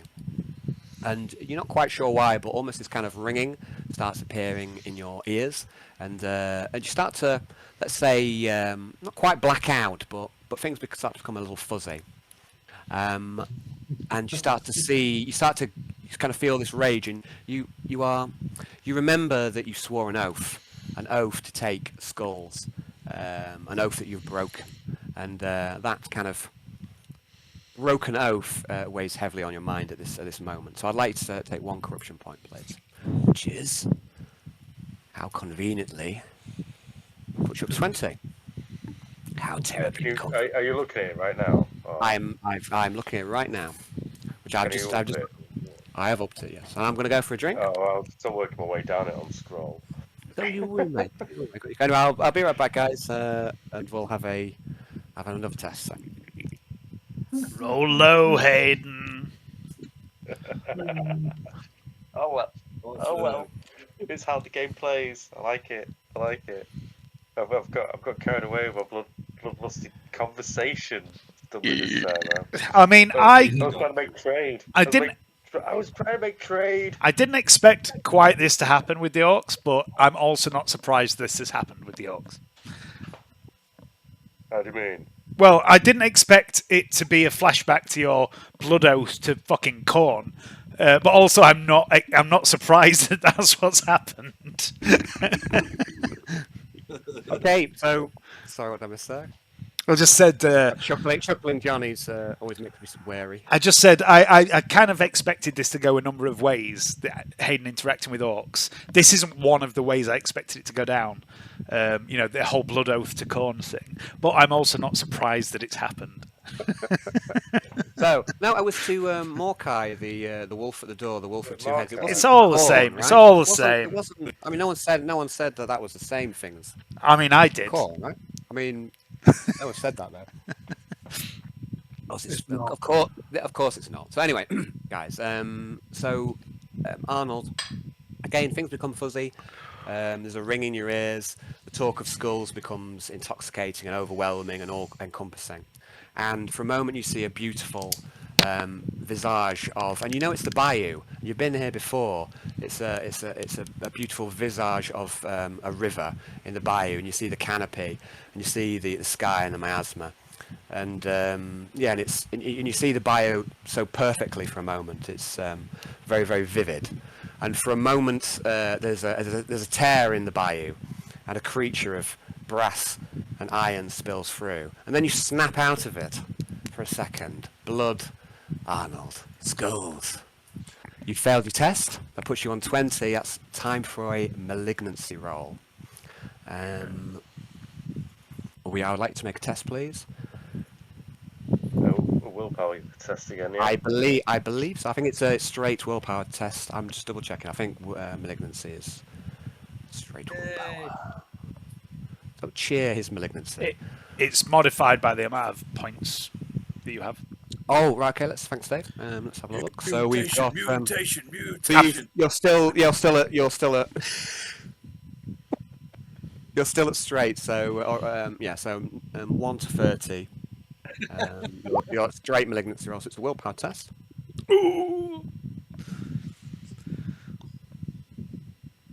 That's a severe fail. And as you see, that was fellowship I've rolled, but it doesn't matter. Yeah. So, I mean, you roll a fail. So you see the bayou, in colours too brilliant to be real. You see this creature of brass and iron and blood, and there's this ring in your ears, there's a darkness settling upon you, Arnold. I'd like you to roll a D100. You can roll it secretly to me if you prefer. Or you can just share with the group as well. That's also fine. Yeah, let's secret. Secret. Do it secret. I mean, that's your choice. Secret. No. Let's chuck it in there. 76. 76. Okay. Oh dear. What's that? Plus 30. Make it public.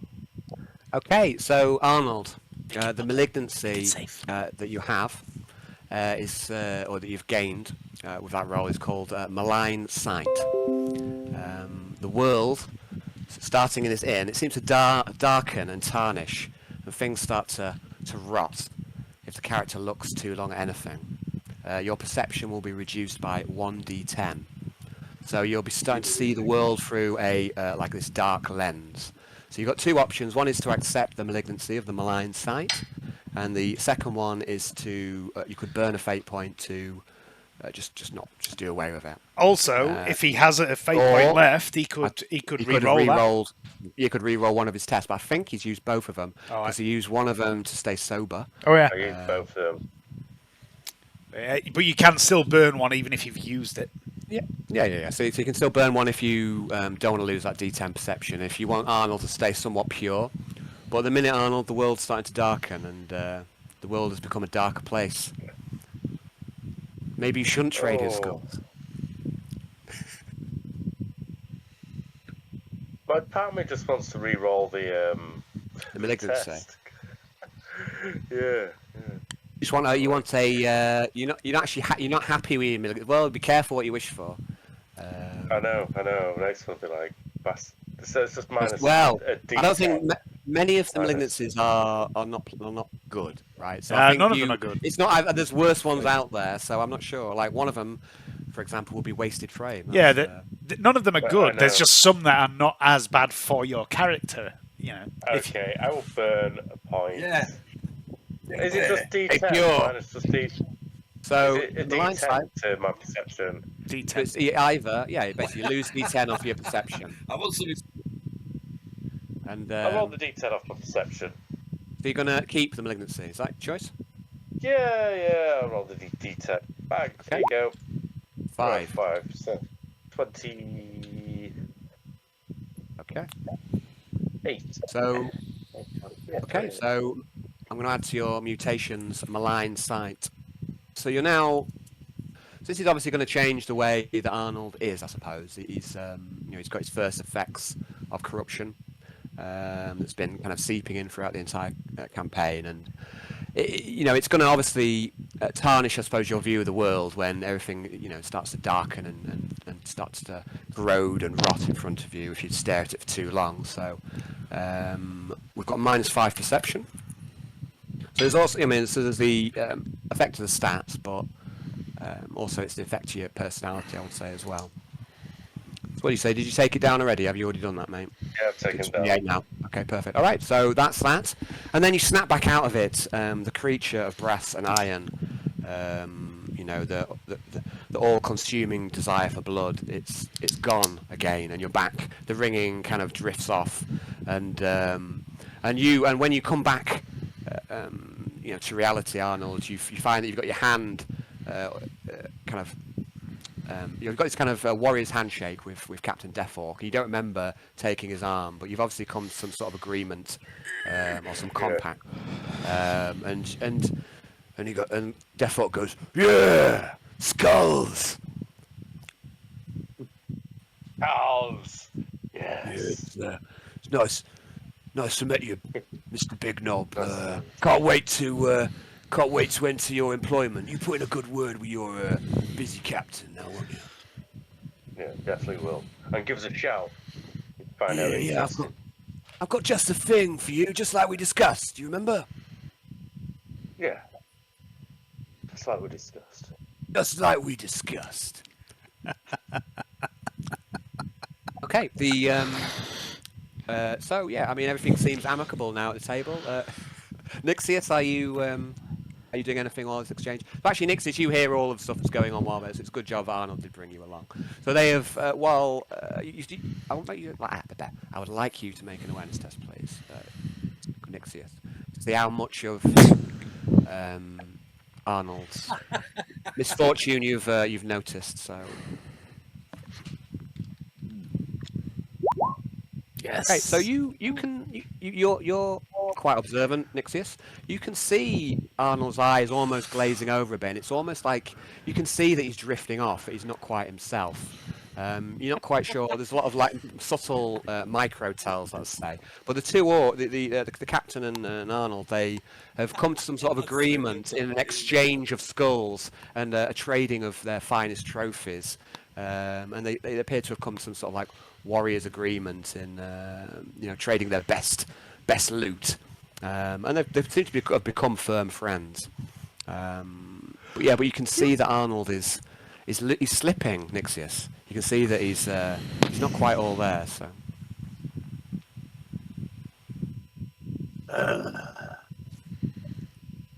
Well, you finished first, mate. Shall we get back to the others? Aye. Good to have met you. Keep slaying. Yeah, it's been a pleasure, and we'll be in touch. And you see Drong. Aye. Oh, sorry, not Drong. It's Drong. And you see the Orc. He taps his laptop attached to his ear. Perfect. Okay. I'll So are you? nod my head and bugger off. So you've got a like a mercenary option here. If you can basically hire a small orc ship full of orc raiders if you would like. That was a question I was going to ask. Do they have their own ship? But you've just answered that. Yeah, they've got their own ship. It's called the Face Smasher, and I'll see if I can find a little handout on it. Face Smasher. Yeah, I'll just. There's not much on it, but I'll show it. So I've added this into the sensor reading section. There's an unidentified craft. This is one of the ships that was docked, and it's an orc ship. It's quite small raider, but yeah. So you can bring them along for the ride. Should you time, that looks like a pincer attack to me. They're definitely useful, but we need to be wary of what they might do to the morale if our ship's crew learns that we're employing them. Well, yeah.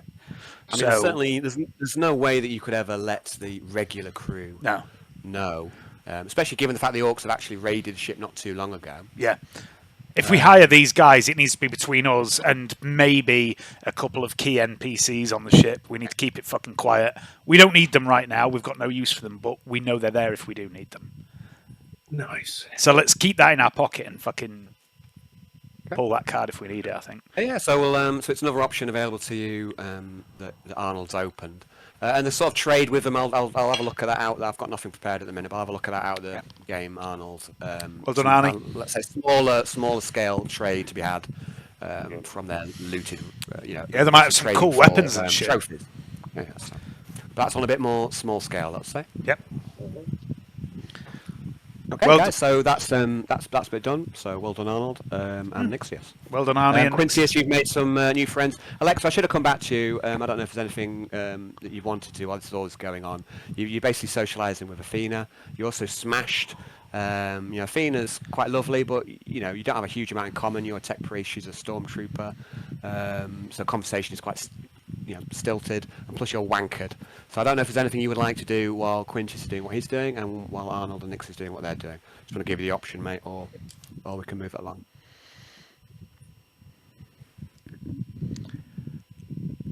I can't hear you, Johnny. Can anyone? No, I can't hear Johnny either. No. Can't hear you, mate. Sorry, I don't know why. Have you tried turning it off and on again? No, I'm serious, Johnny. No, I mean, it's a serious. It's a serious suggestion. It works. Sometimes more than once you have to do it, but it works. Yeah, I enjoyed the encounter with the orcs. Cool, man. But I can see Johnny transmitting, but it's not coming through. No, I'm not getting any green. I'm not getting any. I'm getting green. I'm getting green round him like he's talking, so it's picking him up, but I'm not hearing him, and he's not muted. Hang on, let me. Johnny, say something.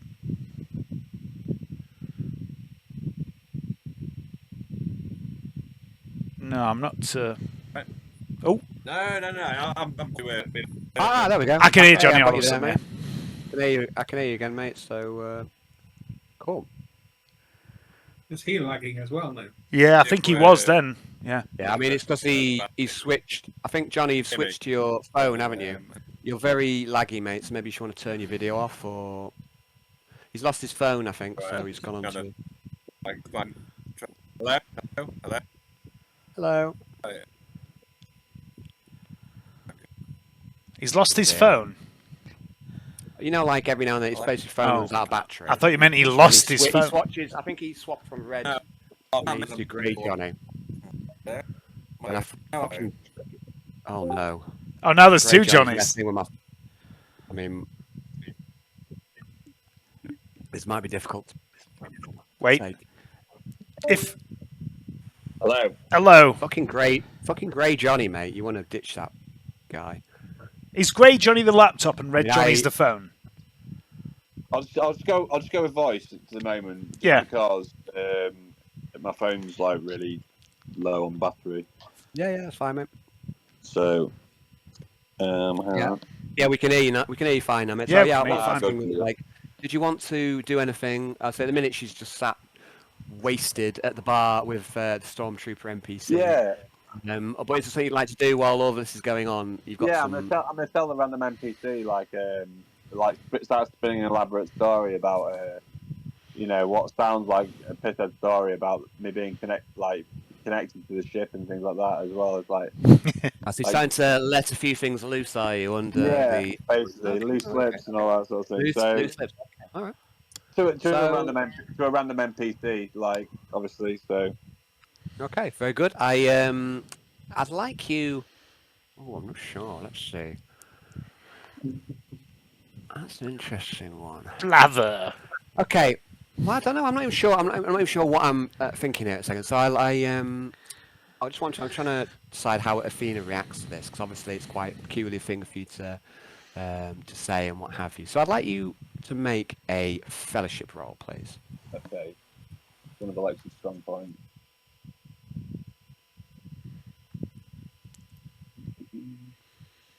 So if you make a good roll here, she's going to pass it off as just some drunken nonsense. But if you make a bad roll, she's going to realise that you're telling the truth. Okay. So I get a minus to it because I'm pissed. You do, -10, because you're pissed. Oh, that's even worse then. -10.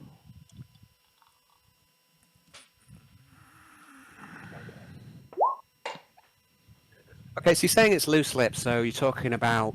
So what specifically about the ship are you saying, Johnny? Will you just give me a little bit more information? As you see, you're running your mouth, which kind of understands, like, you've had a near-death experience earlier. You were nearly...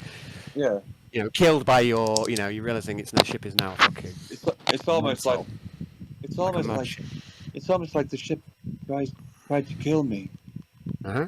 Yeah, so you had a traumatic well. experience, right? So, Yeah. so you are... Okay, and Athena, something changes in her expression, and she realizes that you are deadly serious, and she says, "Yeah, the ship. You're not the only one to think that. I've known so many go missing, so many, and we never talk of them, but they say it's the ship. They say she's haunted. Say she's cursed, because we're all cursed." Yeah. And there's a serious tone coming over Athena's voice. Perhaps Alexa remembers all the fun times they've had blasting people out the airlock, and I'm like, yes, I believe she's haunted too. And then she's gonna look away wistfully, and just slurp a bit more of the drink. Athena, she leans in very close and she says, "The ship. She's a killer, but maybe that's what we need." I think you're right, but it just makes for an unstable footing. Sure. I'm sure it's nothing personal. Sure, sure it's nothing personal between you and the ship. No, She- sure, it couldn't possibly be. But yeah, Athena kind of listens. She accepts everything that you say, and she believes you. She can tell that you're not just drunkenly speaking nonsense. She can tell that you actually mean what you're saying, and she dials right in on it. Can you keep this between us, just because it's a sensitive matter? Can I have another charm roll, please, and this one at a +10.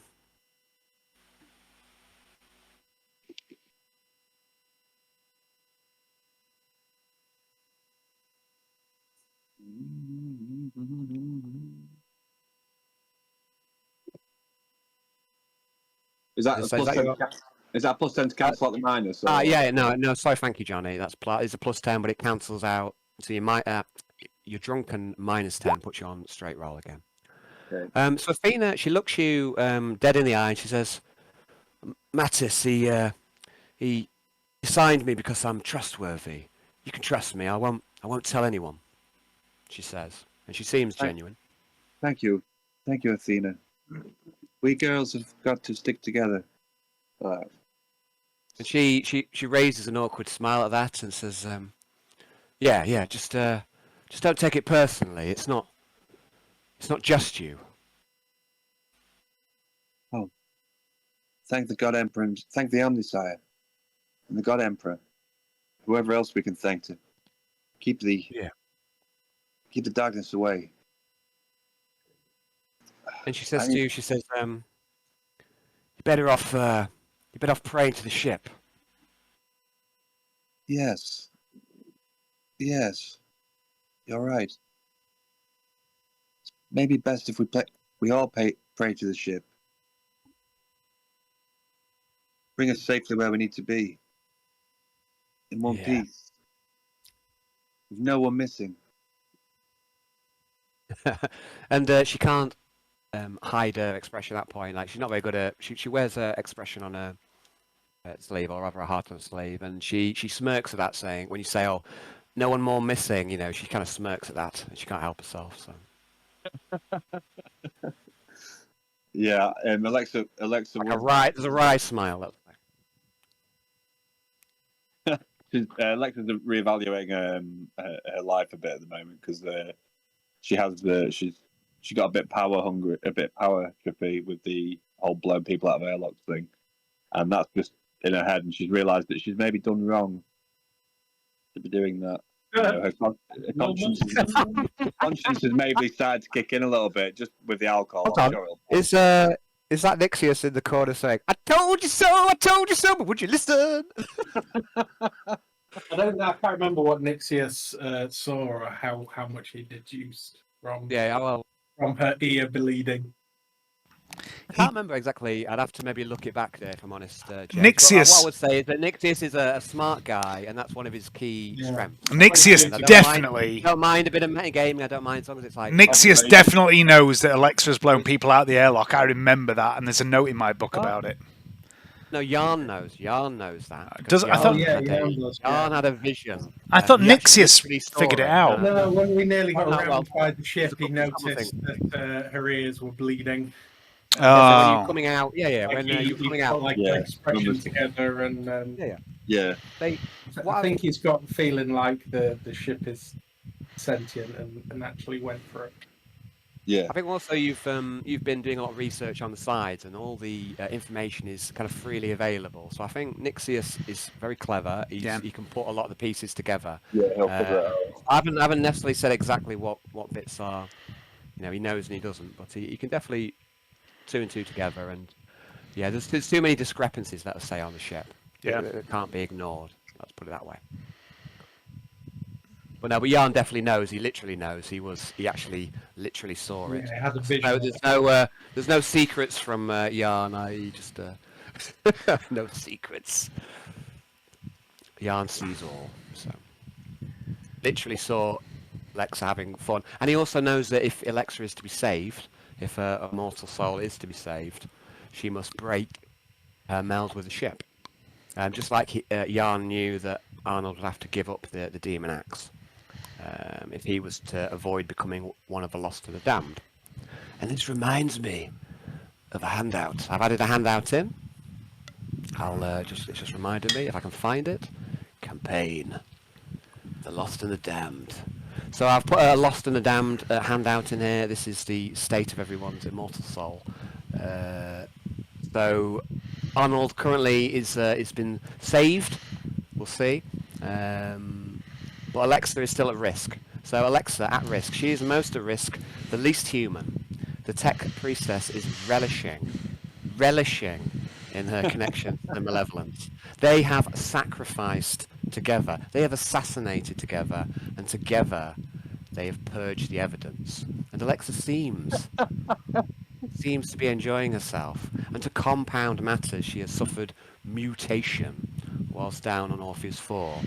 The exposure to the bayou waters seems to be the root cause, and surely route cause. That's not right. So the root cause. There's surely no hope for this one, or is there? But anyway, that one's incomplete at the minute. So, but Yarn knows, and that's one of Yarn's mini quests.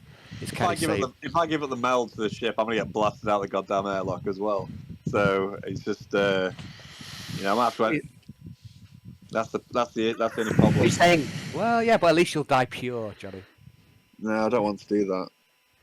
Anyway, so Not when there's babies to be made. Grandchildren's mother. Dear. But anyway, it's nice to see Alexa at first having doubts, maybe even showing a little remorse for her naughtiness with the airlock. She's drunk and emotional. It'll pass. Okay. Overriding emotion chip. Are you shunting your guilt response, Johnny? Yeah. Okay.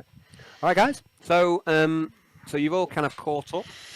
You've all had this kind of little section. So Quintius, you've made some new friends. You've got a potential new lead for some mercenaries. Alexa, you've just been having a bit of a moral quandary over by the bar. Yeah. Okay. So, would you like to rejoin as a group? Yeah. Before Would you like to further split the part? No, it's something more you like to do, Dave. I would like to regroup everyone, but before we do, I'd like to say to these two people, this Beth and Darian. So are you currently stranded here aboard? Yes. Yes, it's we are also in, and say it's Darian who speaks up now, and Darian says we're in some debt here. I mean, obviously it's not free to stay here, and we've been separated from the resources on our ship. So yes, we're in a bit of a quandary here that we are stranded. We're racking up debts every day on food and drink. It's an expensive place to be. We can't go back to our ship, obviously. We're not quite sure what we're going to do. It's only a matter of time before we are jailed for non-payment of our debts, and yes, we're at a bit of a loss. But yes, that's where we are. I mean, between you and me, friends, we all are here after all. What sort of debts are we talking of? And Darian, there's a sort of like, there's a sort of squeaking. So, well, it racks up quite quickly, but I think we're up to about 13,000 at the moment. That's a significant debt. Tell me, Darian, Beth, aboard your previous vessels, and I'm slurring intentionally from time to time, what was it you did exactly? Like what we did on the vessel. What are your skills? Well, I say we've got perfectly good skills, and I'll tell you that right away. Now, the reason we were chosen is that we've had some dealings with diplomacy back on our home world Perseus. We were selected, I suppose, for our charm, says Beth, and she kind of laughs awkwardly at this state. But we were sent over here as perhaps the best suited to drum up some support for our cause. But you've already helped our people, so our objective is complete. But I suppose now we don't know what to do. So you don't really have any marketable skills anymore. The market for which you were applying your skills has dried up, one might say. Beth, now there's a sort of fire in her eyes for a second. She says, we always knew this could be a sacrifice. We didn't quite know how it was going to play out. But we have no regrets. We will still do the same thing again. We had to come aboard. We had to try and find allies. But yes, I mean, perhaps we are of no more use. Perhaps we are a liability now. But at least the rest will go on. At least the rest is safe. Thanks to you. Yes, thanks to me. Tell me, Beth. What are your thoughts? What are your hold on a second. Am I going to have to use a safe word here, Ramsey? I don't know. No, nothing like that. Don't fucking think so low of me, Alan. Tell me, Beth. What are your thoughts on the arts? I mean, yeah. Oh, I mean, not an acting troupe aboard the ship, for fuck's sake. No. I'm sure I. Sure. This I is mean, your path to damnation, Quintius. well, that Quintius's path has not yet been revealed, but it will if we ever get that far. if the mutiny ever ends, I don't know, but, or maybe there's not enough time left in the universe. It's going to be but anyway, one. so It's going to be us eventually. how do you mean? What you be? Well, it seems I don't know. I never know. Every session is different, but it does seem to be. Alexa's turning goody, is she? Sounds like it. I'm not sure I believe it, but I'll believe it when I believe it when I see it. I believe it when I see it. So. Just getting withdrawal. She hasn't killed anybody recently, so. Yeah, see, With- I mean, With the ship. Beth seems a bit awkward. She says, "Yeah, of course. I mean, the arts. I mean, yes. I mean, I'm quite fond of music, of course. It strikes me that both of you are likable people, skilled, as you say, in the arts of diplomacy. We might have use for the two of you aboard my ship, and of course, only temporarily, because we could potentially reunite you with your previous crew.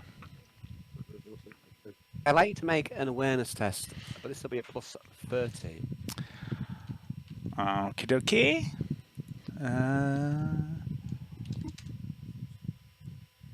1.8 degrees of success.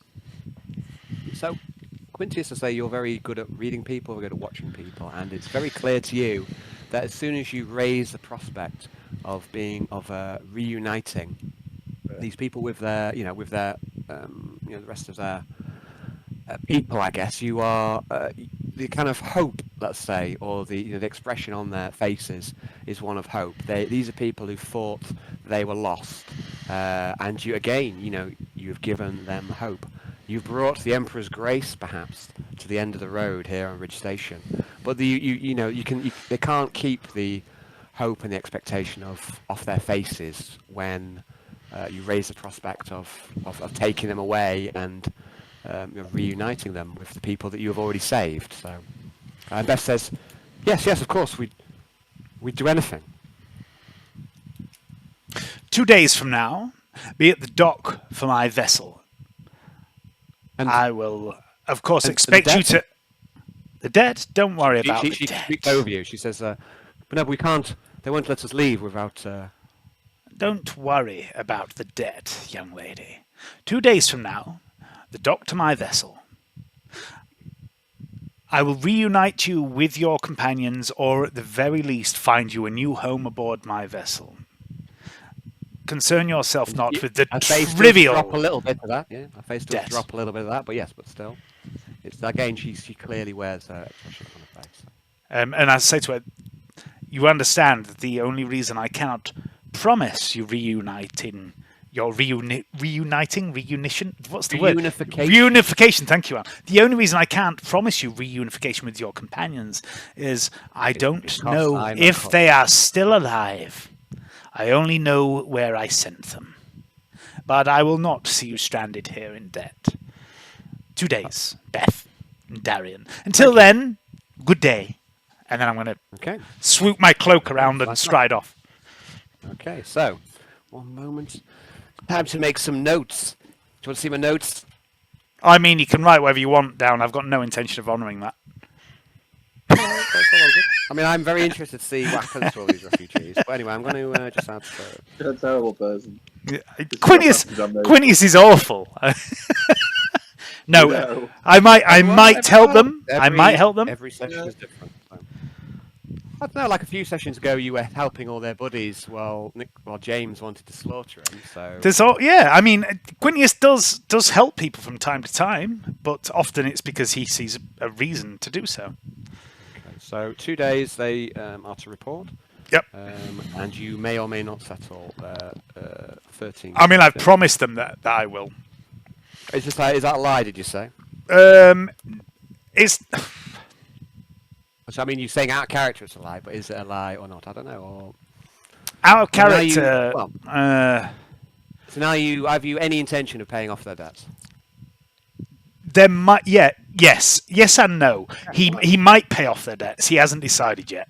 He said it. Well, He said it as a way of no keeping need- them in the pocket. If he thinks on they're paper, useful, that- he will. If he thinks they're useful and he can get something out of it, he'll pay off the debts. If not, he'll just fucking leave them here.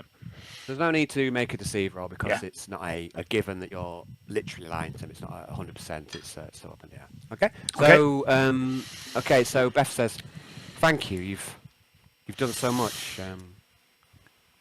We'll never be able to repay you." Oh, I'm sure you'll find a way. Anyway, I must be off and find my companions. Okay. All right. So okay. So you've got another avenue there, I suppose. So are you all rejoining? Yeah, I'm gonna find the rest of the group. Okay. So I'll put you all together again. And I'm going to go over to Arnie. I'm going to pat him heartily on the shoulder and give Nixios a bit of a vaguely respectful look. Go, well done, chaps. That was masterfully done. I'm impressed. You could have I'm hard not to concentrate on anything for too long at the moment. both of you made a name for yourself on the stage. I think playing a role takes a certain amount of je ne sais quoi. Do you not think? I was just being myself.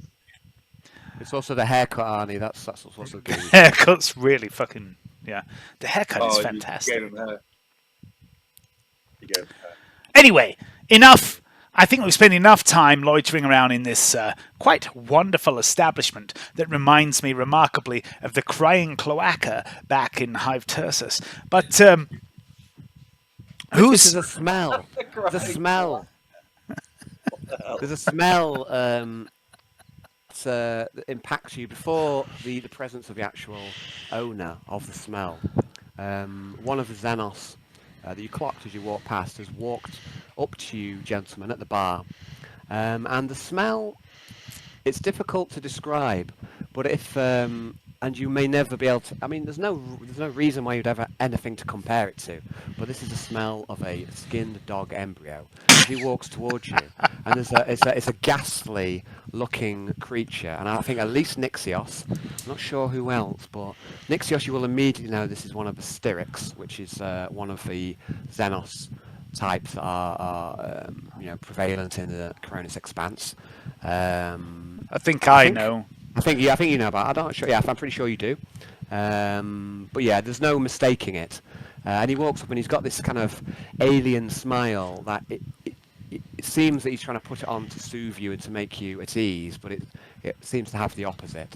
And there's something very ugly and disgusting about this alien type that immediately just puts the hairs on the back of your neck standing up, and sets you ill at ease, and he's walked up to approach you, but the smell of the alien kind of precedes him, let's say. I'm going to go, yes, perhaps we should head off now and further our adventures by... Wait, what's that smell? Is that Aunt Dorothy? Oh! And then see the alien and go, is there something I can help you with? He goes, greetings, my name is Ambassador Rathpan, and yes, I understand you are rogue traders, yes, of the newly arrived Malevolence, yes? And his smile gets more and more overbearing as he makes eye contact with you, Quintius, and he gets closer and closer to you specifically. I'll take a step back. You're going to take a step back? And I'm going to also address him. I'm going to say, oh, very nice to meet you, Ambassador. Or whatever it was. Maybe I didn't get the pronunciation quite right. Yeah, it's not something that would roll easily off your own tongue. So while this is occurring, I just want to ask what everyone else is doing. This alien has approached. He's got very close to Quintius. He seems friendly enough, but there's something about this particular alien that puts you ill at ease. So I just want to ask what everyone else is doing at this stage. Ordering recap. Okay, the recap will be 5 thrones. Yep, that's fine. Are you going to take that off your character sheet then? Yeah, extra strong recap. It says, yes, sir. Sir, fuck off. It's the same mistakes every week. Yes, my lady. Recap. Fucking sir. I've done that many times, Johnny. Maybe it's because you're not doing a convincing enough lady voice. No, you're absolutely right. But anyway, he serves up a recaf. It's 5 rounds and it's extra strong, Cool. and it does help. So, Good. so Alexa's getting a recaf.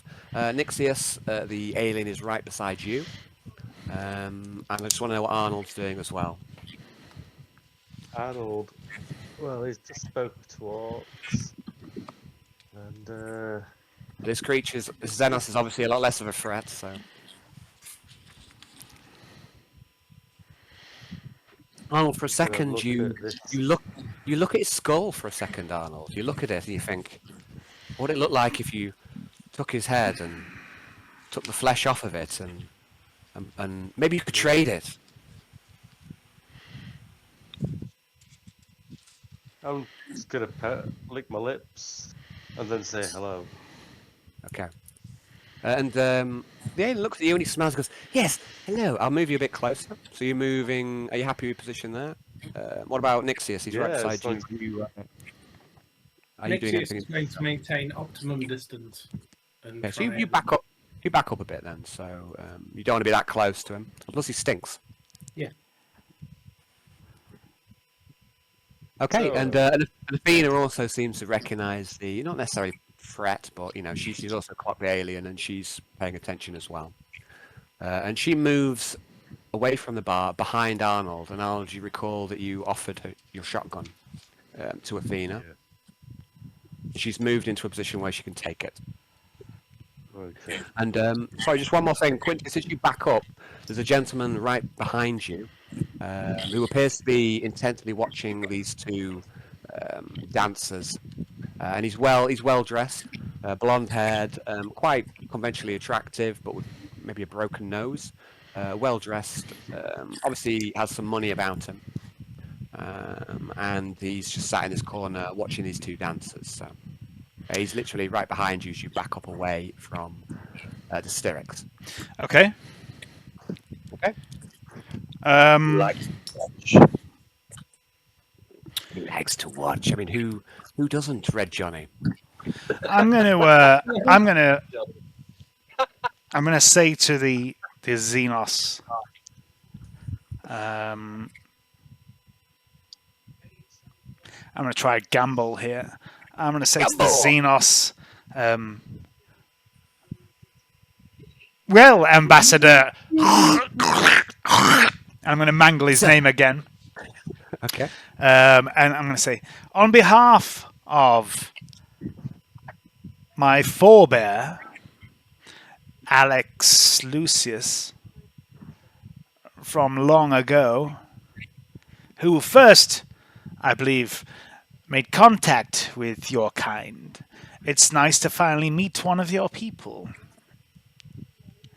And he says yes, and you see, he kind of starts. He's quite a tall, lanky alien, and he starts to bow down almost, and sort of drop his head before he says, "Yes, a pleasure. No, the pleasure is all ours. And yes, we have had many profitable dealings with Alex Lucius, and yes, we are wishing, of course, to reopen negotiations with your obviously powerful and rich vessel." I'm sure you are. But we're on a very tight schedule and we have business to attend to. So if there isn't something that is immediately pressing or likely to garner my attention, understand that I must be elsewhere. My companions and I are very busy people.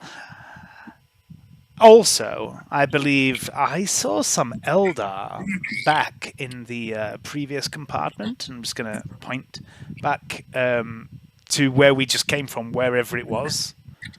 The place where we did the previous trade, the previous ship.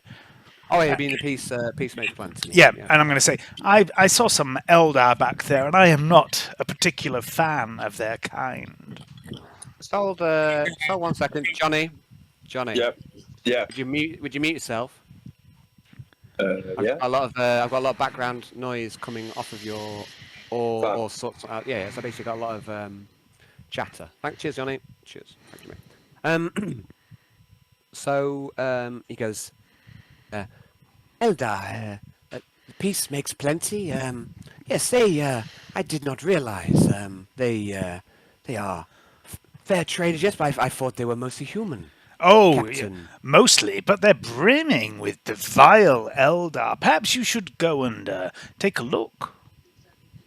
And Rakan again, he almost bows. He almost bows at this point. There's a subservience that you find, and it's not something that you're completely unfamiliar with, Quintius, because obviously you've had a life as a noble. So there's always those who are almost offensive in their ability to try and curry favour, and there's an element of that to him, almost like a grovellingness to him. He says, "Yes, we have.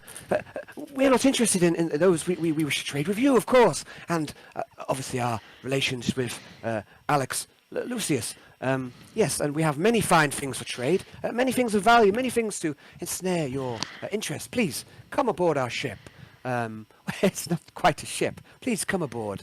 We can do much trade together. We have many Components. Components. Yes, components. I'd like scrutiny rolls, please. Minus 20. And he fixes you, Alexa, as you say components. He fixes you with his best dog embryo smile. Rolls for everybody, or just Everyone who's close, which I think is everyone. So please, a scrutiny roll. Oh my god, -10. Mine's terrible. So you're at -10 because of your alcohol affliction, let's say. Nixius will be at. Let's see what I say. Nixius got a bit of background. I say Nixius has been cramming, so can I have a plus 10, please, for. yeah. Give me a Nixius. sec. It's just it's asking me to log in again. I've so let's, failed Al, but I'm going to re-roll. Okay. Yeah, no chance. So, and he goes, yes, we have many things, many fine, rare trades, and also reasonably priced, recycled goods, waste solvents, all sorts of things. Please come aboard our collection of vessels and do trade with us, noble, noble captain. They're organ traders. They have to be. There's something about the Styrics. They're let's say an offensive species of Xenos. Quintius for I've got some notes on the Styrics, so that means that Quintius knows stuff about the Styrics. Yeah, because, I think you do. I think you do. Yeah, I think you do. I'm pretty sure that you... And for the first time in a long time, Quintius is going to get a little serious. I say you're at +10, mate, because you've done a bit of, let's say, background cramming. So, Brownie, Nixius, you, because of your background as a coal trader, because of all the, let's say, cramming that you've been doing prior to the trade expedition, you realise that this guy, the Styrics are not to be trusted, and this guy is these aliens they have a bad reputation out here in the Expanse. Obviously they do have things for trade, but they have a bad reputation for lying, for misrepresenting their position. And now you can just tell that he's telling Quintius what Quintius wants to hear. So he's telling Quintius, "Oh yes, we have all these amazing things for you to to captivate your interest," but you're just not sure of any. You immediately think that he's a liar. Is what your gut reaction is, Nixius. Please, we can do business. Just take the time. We will show you. You will not regret. And perhaps you have things for sale, yes? Bargains can be made. I'm going to lean over to Quintus and goes, "I think his ship smells as bad as him," in a hushed tone. Oh, Arnold, are you lowering your voice? So you move around him. What are you saying to him exactly? Yeah. You can speak up. Oh, what are you saying? I know you're pushing it. I was going to say in a lowered, whispered voice, "Do you think ship stinks as much as its man?"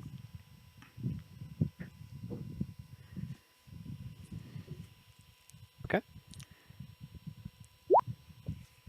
And there's almost a pleading expression on his face as he looks at you, Quintus. A second.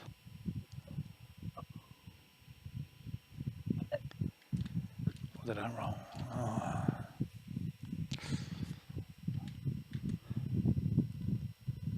I'll tell Quintius what. You're gonna comms over to him. Yeah. Oh, yeah, so that little bit that gave to. Do you want me to read that to you, Dave, or did you get it? Or No, I got that. okay, cool. So Nixius comes into you and he tells you on the fly. But then again, Laura told you don't trust him. Yep. You trust her opinion quite a lot. I'm going It was to. one of the last before she gave you the hot chocolate. Yeah. That was one of the last things she said. So Nixius is voxing this to me, right? I believe so. And Right. Arnie is whispering it in my ear. I believe so. Okay, I'm going to turn to Arnie. I'm just going to place a hand on his forearm, which is a gesture I keep using with him. And I'm going to smile at Arnie and go, "Thank you, Wolf." And I'm going to just going to shoot a look at Nixius, but I'm not going to say anything to him. And I'm going to turn to the Styrics and say, "Ambassador, I would be Ambassador Hoktor. Yes. Fuck you, Dave. I got away from. I've not seen one of those for a long time. I would be most I fought the Hoktor pass. Ambassador Hoktor. I would be most pleased to come aboard your ship and meet with your delegation for trade, but I'm currently a very, very busy man, and I have some other priorities. So, how's about this? The next couple of days are busy. I'm just going to brush some dust that might not be there off my shoulder and say, maybe 3 days' time, I will grace your vessel with my presence, and we can talk about trade, wealth, exchange of information, perhaps. Yes, we have information. We have much to trade. Yes, We can make ourselves useful. Fuck all. They want your organs. I'm sure you can, Ambassador. 3 days from now. And do me a favor. Do not be in my presence again between now and then. Your odor disturbs my companions. Okay, so I'd like a intelligence-based intimidation test. That's plus 10, please. Okay. Oh. Wait. I nearly fucked that up. Intelligence-based intimidation. Intimidation. Hmm. Was it? No, I don't know. Is it fellowship or? I have fellowship. You can use intimidation. You can use strength, intelligence, or fellowship. No, we'll go for no. It's fellowship's fine, mate. Okay, So, with a plus 10. plus Plus 10. Okay. 1.6 degrees success. I'd like And to it add a goes, fate point plus 10 to that as well, please. Okay, and he goes, and immediately he kind of backs off, not just away from you, but also from Arnold, who's moved to your side. And he glances nervously between the two of you. And again, his head is held low, almost grovelling. He says, "Yes, I will not. I did not mean to offend. I must humbly apologize. But thank you for considering us for your trade needs." And again, his eyes light up, but he backs away. He says, "Yes, we will reconvene in 3 days. 3 days. The home, sweet home. Please come and trade with us." Oh, and Ambassador Tui, it's not about offending, you understand. It's just that your presence is. And I'm going to trail off as if I've lost interest in him. And he says, I mean no disrespect. I meant no offence, he says. And he says, "Please, 3 days from now." And again, he keeps backing off. And now he backs off past Athena, who turns and looks at him and fixes him with her own gaze. And that seems to, I suppose, upset him a little bit more. And he keeps backing off. Again, he seems to be getting lower and lower and lower, and he moves away from you. And the smell of the Styrics starts to dissipate as well as he backs away. As he does his last little backing away, his last little acquiescence and shuffling off, I'm going to go, "No offence taken. Are you still here?" But now we go. At that point, he basically turns and almost flees, let's say. But he moves off a little bit more hurriedly back to where he was before. Okay, I'm really low on the Vox. I'm going to calm my my companions here, my 5 companions, and my 4 companions, and just go, be on the lookout. I do not like these creatures. And then I'm going to Vox Nixius private channel and go, thank you, Mr. Nixius. I've not been looking forward to meeting those guys. And, yeah, now I see why. Yeah, you've never met a more naturally offensive Xenos species. So there's something instinctual, you know, that puts you back up against them. They're an unlovable type. Okay. Okay, so he's backed away. He's almost, you know, fled away from Quintius. Did you say you had another location to go to, or Hammer is there 81. anything more you want to do while you're here? So Hammer 81, is that your next? Unless anyone else wants to No, do anything else. Hammer 81 was where I... It's fairly late, but you know, you might well be able to do another trade tonight. It's Yeah. fairly late in the day. It's probably about, let's say, 6:30 at this point. Hammer 81, come on. Okay, all right, guys. Right. All right, guys, Is so, Alexa a little bit drunk? She's wankered, is what she is, and you've also clocked that she's wankered, as has Nixius. So. I don't have any stims. I'm gonna Vox Athena and just be like, could you do me a favor and do your best to try and make Miss Alexa look less shit-faced?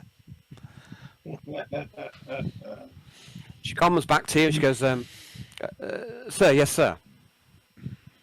Is there anything we can do medically? But make it look natural. I don't know. I mean, do you have a med kit on you, mate?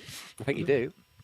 Yeah. So you don't even need to make a roll, Nixius. You know that you could just get some stims out and bring her back. But the problem is with stims, obviously, is it takes away sort of fatigue, but after a while there'll be a crash as well. As the stims wear off. Temporary. So it's a temporary fix. But do you have the ability to? You could just leave her. I mean, she's got a recaf. She seems to have. She seems to understand she's trying to get herself out of it. But you could just stim her, or you could leave her there. There, your options. But you know, you don't even need to make a roll. You know that you can undo the damage. Let's say, but it's a temporary fix. Okay. I'll just let Alexa. Let me just. Alexa, if you need to Hold on. freshen up really quickly, we can use the stim. But... Fucking you guys. Okay, so sorry, Nixius, you're saying you can freshen up if you want, but are you giving the stim or not? Sorry. In the friend on yeah, we're just saying to Alexa, if you need to get rid of the booze really quickly, we can give you a stim, but you know, you'll feel it later on. That's fine. An emergency. That's fine. Give me the stim. Okay. All right. You get out your med kit, Nixius. Yeah. You add a minute to the stim for her. Alexa, you are back to normal functioning. You're back to 98% efficiency, Alexa, and part of you starts to wonder why. Why did I take a poison willingly? But maybe it was the ship that did it to you. I think it was the shock of that realization that it's sort of like I'm in serious trouble with the ship. I think it's yeah. Okay, guys. So bit off out of character. Are we happy to leave it there then for the bar and to move on? Yep, let's go. Yeah. Okay, cool. All right. So let's see what I can do. I'm just going to have a wee break, but I'm also going to take one I'll have a wee look break. around the bar. Of course you can. Have a look around. You can see what you can see. Is there something specific you want information on? Or well, is there... just in case I need to recall this moment. Okay, so you have a good long look, and you look at everyone's faces, you look at everyone's apparel. Your suspicion here is, Nixius, is that there are other people here of, let's say, of worth and of note, or of Yeah. who perhaps might be selling their services. Let's say you definitely get that feeling. But there are also some people here who are just here for a drink. So you look around, you clock all the people, and you remember their faces and their descriptions. Okay. Yep. All right. So we'll leave the inn here. You can always come back here in the future if needs be. Hammer 81 next, is it? Let's go. Please.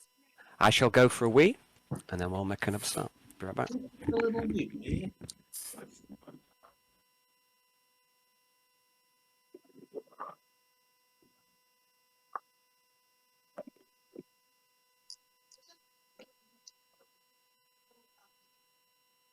There you go.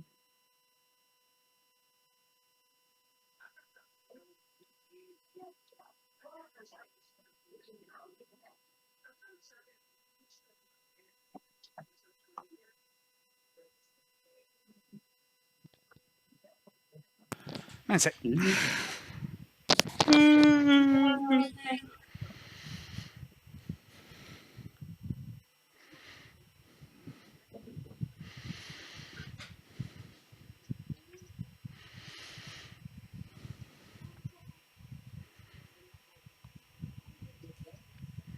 I need snacks.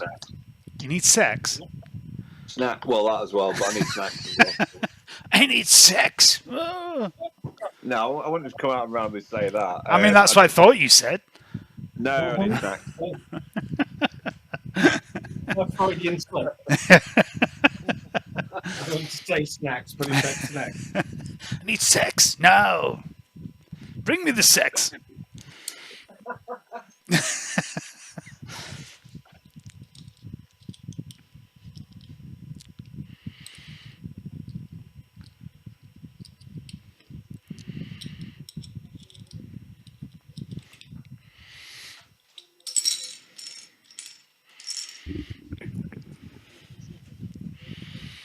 Am I?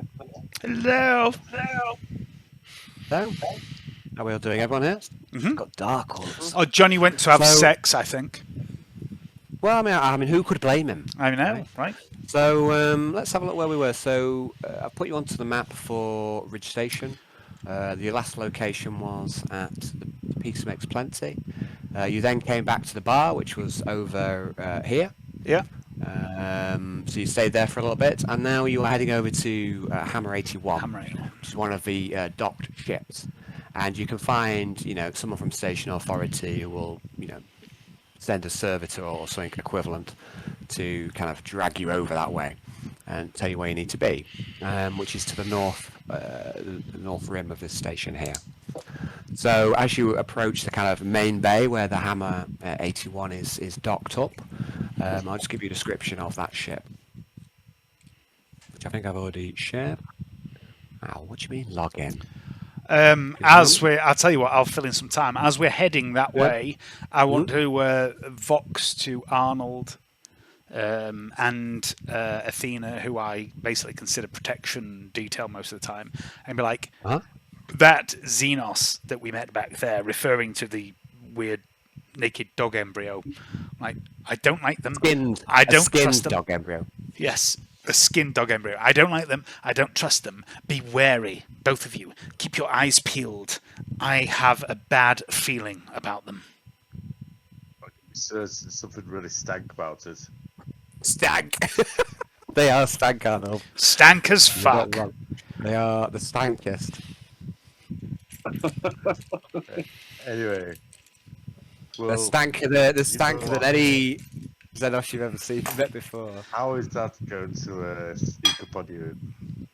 There's still a bit of a taste in the mouth, it's not quite dissipated. The smell It's of like the when you used to dare each other to taste each other's toe cheese, put your tongue in between the toes. Arnold, I've told you before about making things weird. Stop doing it. It's Ramsey!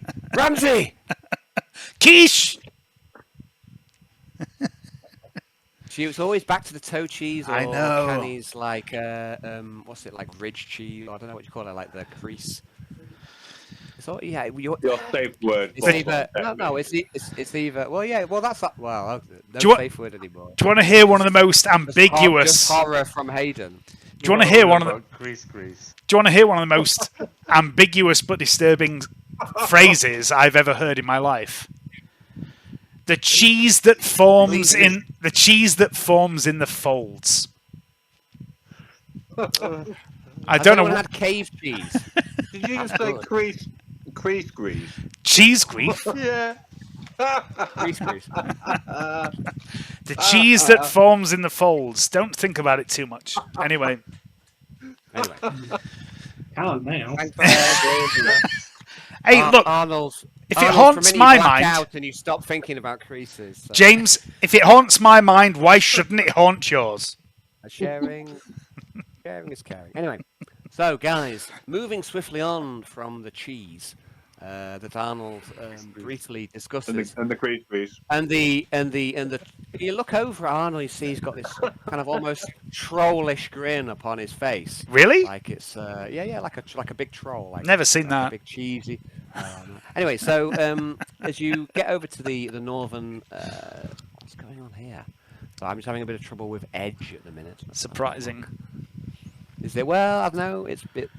I have my best. Is this Roll20 Edge? Yeah. I have my best results with Roll20 with Firefox. All right. Okay. I just can't be asked to set that up now, so I'll go back to. Oh no, I'm not expecting you should, but Yeah. So I do. I mean, I do have Firefox installed. I just can't be asked to do that in a minute. So we're close to the end anyway, right, guys? Yep. So I'm not going to talk about that now. I'm just going to. Pardon me. Just double check one of my handouts in Chrome now. I'll give you a brief description about what you see when you look out the viewports towards Hammer 81.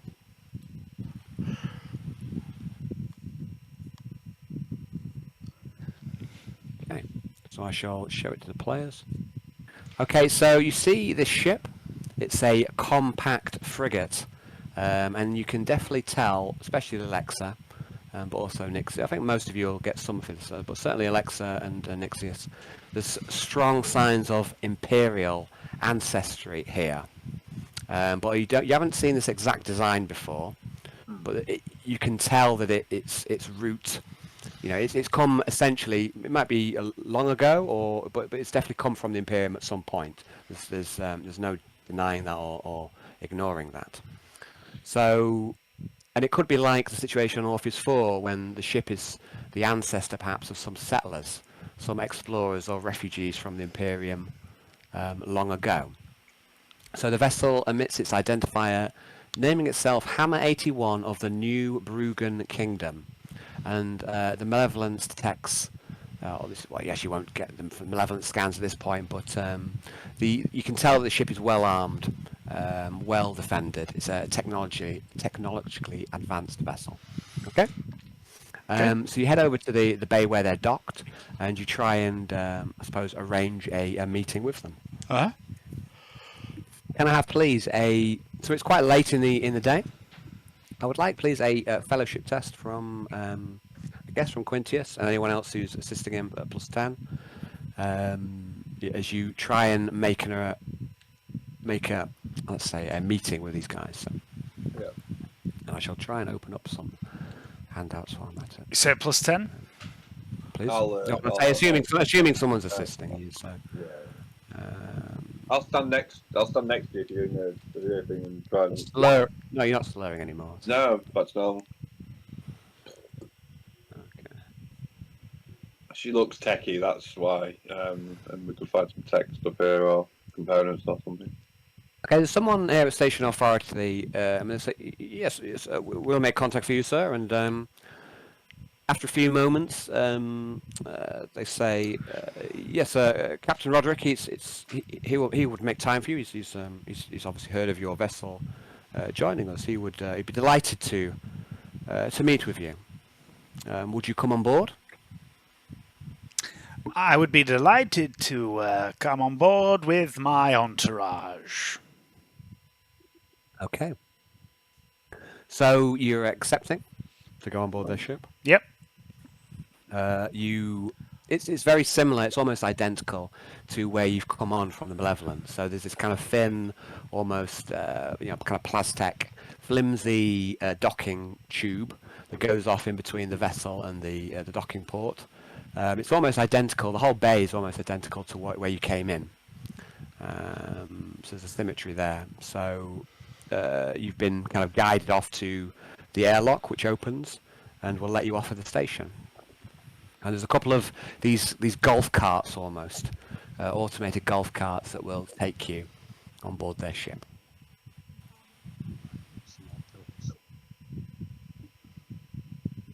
Okay. Okay. So you gonna take the golf carts? I am, and I'm hoping there, everyone else yeah. does. Yeah, is everyone else going with me? Is there any precautions or anything unusual or different anyone's going to do before they go, or anything you want to tell me? Or Is it the same sort of golf carts that got sent over for us? Exactly. Obviously, they belong to the station themselves. Yeah.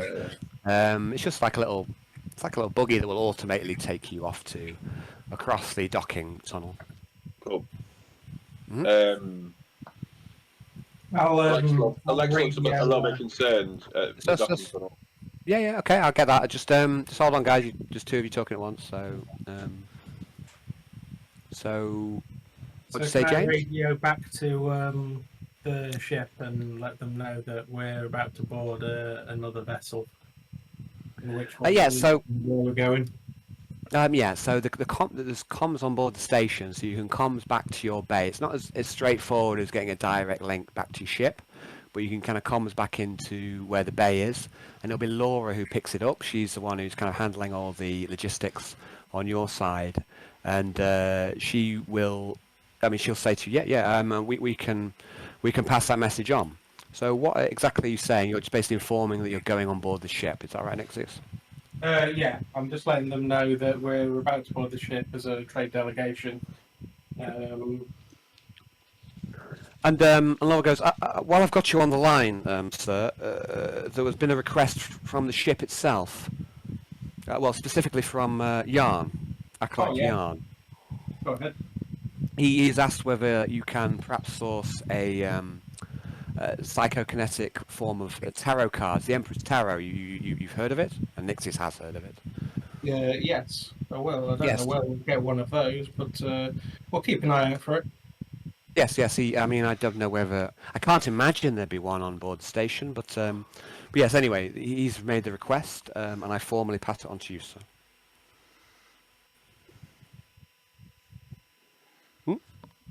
Yeah, shit. Right. I thought I came myself from Discord, but it was just a silent moment. But no, I was about to say, why don't you just tell him to use his knuckle bones? That'd be fun. No. Does Nixius know about the knuckle bones, or is he a meta chicken? I don't. Laura, I'm gonna assume that he's not saying that because he doesn't know. He doesn't know that. James knows that. James is misbehaving. Naughty James! Stop that! Naughty James. Only Anyway. me and Hayden and Johnny get to misbehave, James. Yeah. So you arrive, or you take the golf cart. So Alexa was having misgivings, but does she get on board the golf carts?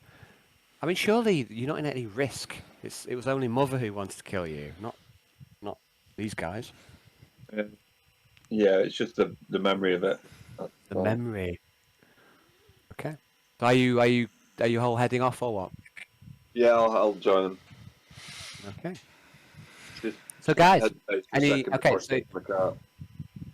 no worries, guys. So just let me see if I can find a particular handout.